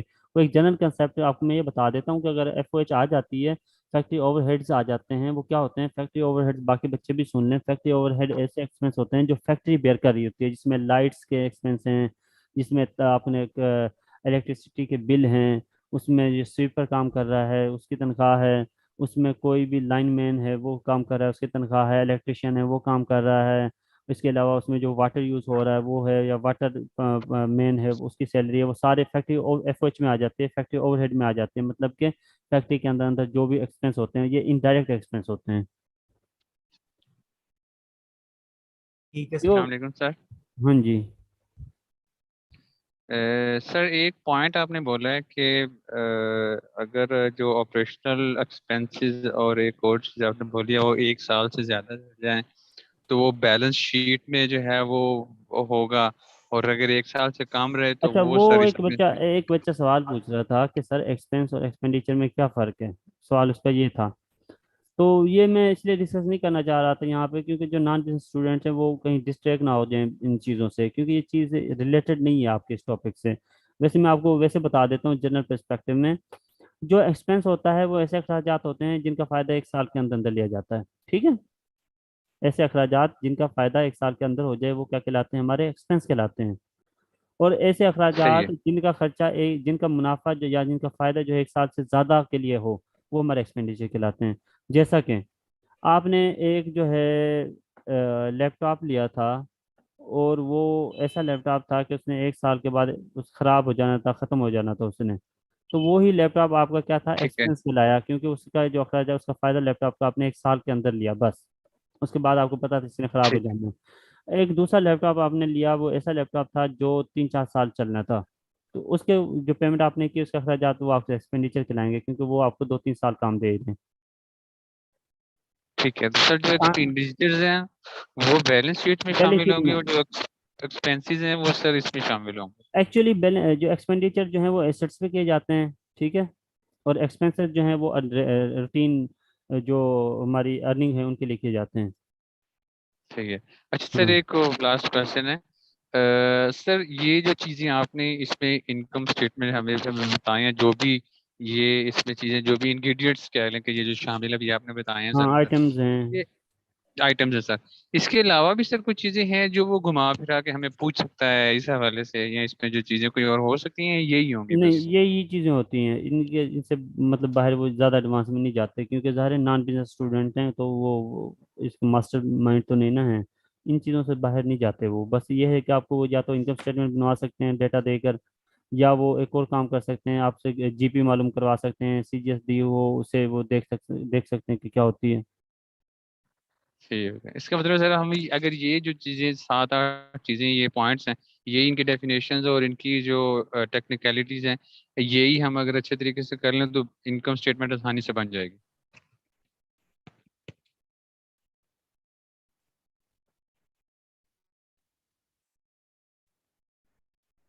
अच्छा, और कौन है काइंडली जल्दी से? सर ये सेलिंग और एडमिन एक्सपेंसेस का जो मेन बाइफरकेशन है सर, वो किस तरह से हम इसको कर सकते हैं? सेलिंग एक्सपेंस ऐसे एक्सपेंस होते हैं जो किसी भी चीज़ को मार्केट में सेल करने के लिए किए जाते हैं। वो एडवर्टाइजमेंट भी हो सकती है। अब एडवर्टाइजमेंट कौन कर रहा होता है? सेल्स पर्सन कर रही होती है, सेल्स टीम की कर रही होती है। तो उन्हें जो हम अखराजात देंगे, उन्हें तनख्वाहें देंगे, या उनके जो अखराजात हैं वो सेलिंग एक्सपेंस कहलाएंगे। मतलब कि आप ये कह सकते हैं कि मार्केटिंग डिपार्टमेंट के लोगों के जो अखराजात होते हैं वो सेलिंग एक्सपेंस कहलाते हैं। ठीक हो गया। एडमिन एक्सपेंस वो एक्सपेंस होते हैं जो कंपनी के अंदर बैठकर जो है हमारे बिजनेस के अंदर बैठकर उस कंपनी को चला रहे होते हैं, वो एडमिन एक्सपेंस कहलाते हैं। अच्छा सर, ठीक है। अगर हम एक वो पेटी एक्सपेंसेस दे दें तो वो हम किसके अंदर शो करेंगे? नहीं, पेटी एक्सपेंसेस वो छोटे छोटे अखराजात होते हैं, वो अगर उसके सेल्स डिपार्टमेंट के अलहदा होते हैं, मार्केटिंग वालों के, और एडमिन डिपार्टमेंट के अपने अलहदा हो सकते हैं। अच्छा, अब मैं इसका मेन बाइफिकेशन इस तरह आपको दे सकता हूँ। जो फाइनेंशियल मैनेजर है आपका, वो भी काम कर रहा है, तनख्वाह ले रहा है, और मार्केटिंग मैनेजर है, वो भी काम तनख्वाह ले रहा है। अब मुझे ये बताएं कि मार्केटिंग मैनेजर की तनख्वाह जो होगी वो किस साइड में आएगी, और फाइनेंशियल मैनेजर की किस में आएगी? मार्केटिंग की वो सेलिंग के अंदर जाएगी। हाँ, हम बिल्कुल ऐसे ही है। और ठीक। फाइनेंशियल मैनेजर की वो उधर आएगी, एडमिन में वो आएगी, क्योंकि हाँ एडमिन जी, के पास। हाँ। एडमिन। हम्म। ठीक है सर। ठीक है। और काइंडली कोई? Excuse me sir. जी आमिर।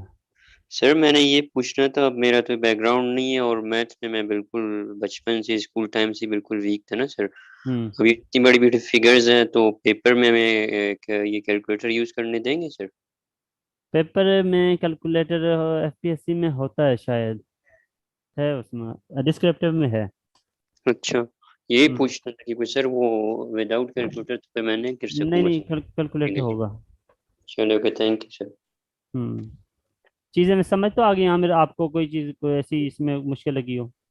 नहीं सर, अभी तो वो कहते हैं ना, if you knows nothing you doubts nothing. अभी मैं दूसरी दफा लेक्चर सुनूंगा तो कुछ चीजें अगर क्वेश्चंस हाँ माइंड वो में आएंगे तो मैं आपसे हाँ पूछ वो लूंगा सर। क्लियर क्लियर हो जाएंगी चीज़ें इंशाल्लाह। सर आपसे एक और बात भी मैंने करना है सर। ये बुक्स आपने, लेक्चर जब हमने स्टार्ट भी नहीं हुए थे ना सर, आपने कुछ बुक्स रिकमेंड किए थे ग्रुप में। उनमें से कोई एक बुक आप रिकमेंड कर दो ताकि वो भी हम लोग सर पढ़ना स्टार्ट कर लो। तो ये होगा सर, मटेरियल्स सर आएंगे हमारे पास। अब आप टॉपिक वाइज सवाल, अब ना आप टॉपिक वाइज उठाएं। आपके ना किसी अच्छा, भी बुक से टॉपिक उठाएं, अब आप चैप्टर ना उठाएं, टॉपिक उठाएं, वो टॉपिक पढ़ें बस। चले सही क्योंकि सर। अब हम टॉपिक्स की तरफ आ गए हैं। वो जब था ना, हम एक ओवरव्यू पढ़ रहे थे, जब ये था कि चार बुक देख सकते थे।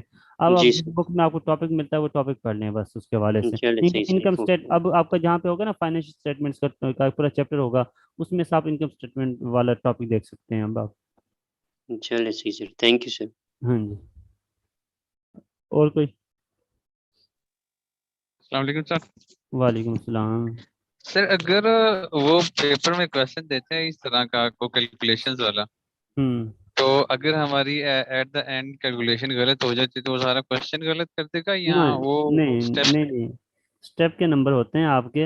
अगर आपने, ऐसा नहीं हो सकता कि आपने, आपसे उसने पूछा था कि इनकम स्टेटमेंट बनाएं, इनकम स्टेटमेंट में आपका नेट प्रॉफिट जो था आप निकाला था वो गलत हो गया, तो ऊपर वो सब चीज़ को आपको इग्नोर नहीं कर सकता। सिर्फ नेट प्रॉफिट के डिवाइड होते हैं नंबर के, इस पार्ट के इतने नंबर, इस पार्ट के नंबर इतने, उस खास सही है। पोर्शन के नंबर काटे जाएंगे, सब पूरी उसके नहीं काटे जाएंगे। ठीक हो गया। हम्म। हाँ जी, और कोई? सर फिर वक्त आप कोई बुक रेकमेंड कर सकते हैं एफएम के लिए? एफएम के लिए असल में मैंने ये 2-3 बुक से देखकर बनाए हैं। अब मुझे ये कंफर्म नहीं पता किस बुक से आप ये देख लें। ये कि यह है कि आप अगर GP margin, grass profit margin जो है ना, ये तो आसान है, आप इतना ही कर लें जितना मैं आपको बता रहा हूँ। इसके अलावा आप ना जाएं, क्योंकि आगे कैलकुलेशन होते हैं ना, एडवांस लेवल पे जाएं ना।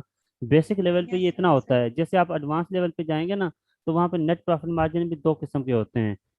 Net profit margin before tax होता है, net profit margin after tax होता है। After tax. तो फिर उधर चले जाएंगे, फिर net profit margin after tax के में फिर 1-2 किस्में आ जाती हैं। तो ये नॉलेज है, ये नॉलेज कभी रुकता नहीं है। तो आप बेसिक पे रहें बस इसलिए। अस्सलाम वालेकुम सर। हाँ जी, वालेकुम सलाम। सर ये सेलिंग एक्सपेंसेस और ये ऑपरेशन एक्सपेंसेस और ये एडमिन एक्सपेंसेस, सर ये ज़रा से एक्सप्लेन कीजिए मुझे। अच्छा, वो इस तरह है कि अफसन यार, जी जी। जो सेलिंग एक्सपेंस जो है ना, वो ऐसे एक्सपेंस होते हैं जो किसी भी चीज़ को सेल करने के लिए किए जाते हैं। ठीक हो गया? किसी भी हाँ चीज़ सर। को मार्केट में सेल करने के लिए, आपकी एक चीज़ थी, एक प्रोडक्ट थी, आपके कंपनी से जैसे ही बाहर गई ना, वो जैसे ही वो जी कंपनी से जी। बाहर गई, आपका गेट उसने बाहर क्रॉस किया, और उसके गेट क्रॉस करने के बाद जो भी एक्सपेंस होंगे उसके सेलिंग एक्सपेंस कहलाएंगे। वो फ्यूल जो लगा था वो बाहर ले जाने के लिए, शॉप पे ले जाने के लिए, वो भी सेलिंग एक्सपेंस है। वहाँ आपने गोदाम में ये चीज़ पड़ी रखी, उस गोदाम का जो रेंट था वो भी सेलिंग एक्सपेंस है। वो गोदाम में का जो बिल था वो भी सेलिंग एक्सपेंस है। वहाँ एक बंदा आया, वो आपने एक बंदा एक हायर किया कि इस चीज़ को वो बाहर सेल आउट करे, वो भी सेलिंग एक्सपेंस है। ठीक है? वहाँ पे जो मैनेजर बैठा था उसकी तनख्वाह भी सेलिंग एक्सपेंस है। आपने एक कंपनी हायर की कि इस चीज़ की प्रोडक्ट को वो मार्केट करे, वो भी सेलिंग एक्सपेंस है, जो मार्केटिंग कंपनी को आप पैसे दे रहे हैं। अब उस चीज़ को आपने गोदाम से उठाकर कस्टमर तक पहुंचाना था, जो एक्सपेंस हुआ वो भी सेलिंग एक्सपेंस है। ठीक हो गया? ये सारे सेलिंग एक्सपेंस हैं जो आपके बाहर हुए, कंपनी से बाहर। अच्छा, एडमिन एक्सपेंस जो सर है हाँ जी। सर ये डायरेक्ट एक्सपेंसेस में आता है ना, ये ट्रेडिंग में डायरेक्ट एक्सपेंसेस में आते हैं। हाँ जी। ये क्या सर, ये डायरेक्ट एक्सपेंसेस में आते हैं ये सेलिंग अब एक्सपेंसेस? किस एक्सपेंस में, मुझे समझ नहीं है आपकी बात। सर मतलब ये कि जब हम कोई अकाउंट बनाते हैं ना, तो कुछ डायरेक्ट एक्सपेंसेस होते हैं इसमें, कास्ट ऑफ डायरेक्ट गुड्स। नहीं, ये इनडायरेक्ट एक्सपेंसेस में आते हैं। डायरेक्ट हाँ एक्सपेंस मैंने बताया था सिर्फ सीजीएस का हिस्सा है बस। जो सीजीएस में आएंगे जी वो जी। सिर्फ डायरेक्ट एक्सपेंस हैं। वो एक्सपेंस है जो डायरेक्ट चीज को बनाने के लिए इस्तेमाल होते हैं बस। बाकी उसके अलावा जो सपोर्टिंग चीजें हैं वो सारी इनडायरेक्ट में आती हैं।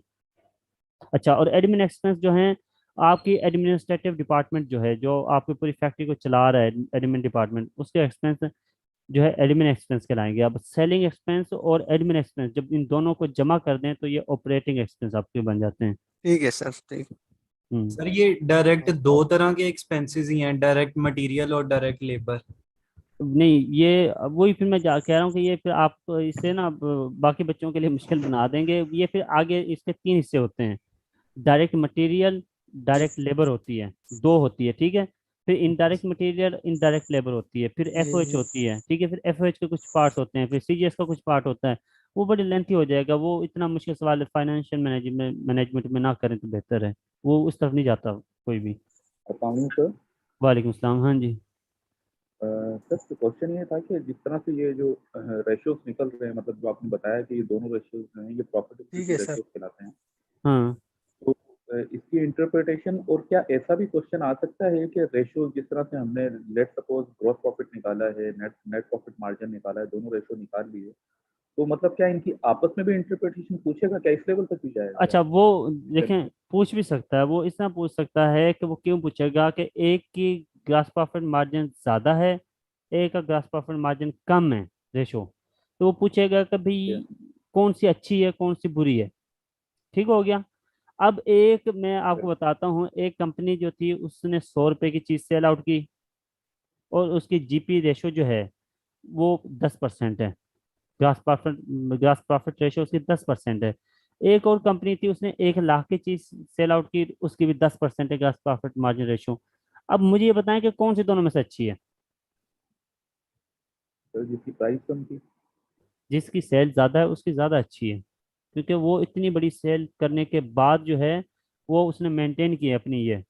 और एक बंदा, एक कंपनी है, वो 100 रुपए की चीज, उसने 100 रुपए की सेल की है, उसकी भी 10% है, तो उसका छोटा सा कारोबार है, उस पर इसका उसके लिए बहुत बड़ा कुछ चाहिए। लेकिन जो बड़ी कंपनी है उसने बड़ा कुछ मैनेज किया है इसमें। इसके अलावा अच्छा ये हो गया, इसके अलावा और भी पूछ सकता है कि एक कंपनी जो है उसकी जीपी रेशो ज़्यादा है, सेल कम है, एक दूसरी कंपनी उसकी जीपी रेशो कम है, सेल ज़्यादा है, तो फिर वो उनमें कंपैरिजन पूछ सकता है कि भाई ये क्यों हुई है ऐसी। तो आप बताएंगे कि भाई क्योंकि उससे कॉस्ट की वजह ये से। हाँ कॉस्ट की वजह से हुई है, उसकी कॉस्ट इतनी थी इस वजह से ये हुई है, वो सारा आपको पता है, बस वो आप वहाँ बता देंगे उसे, क्योंकि सवाल आसान आएंगे, मुश्किल नहीं आएंगे, क्योंकि नॉन बिजनेस स्टूडेंट शामिल हैं।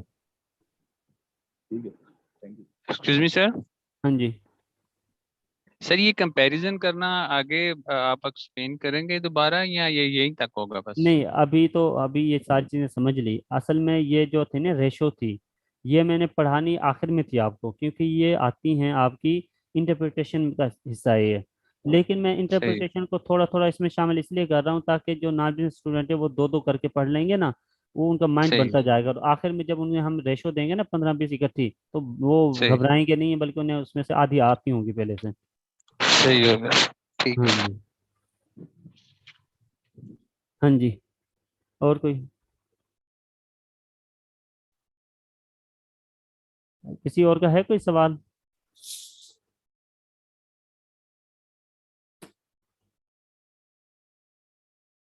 इमरान कुछ कहना चाह रहे हैं?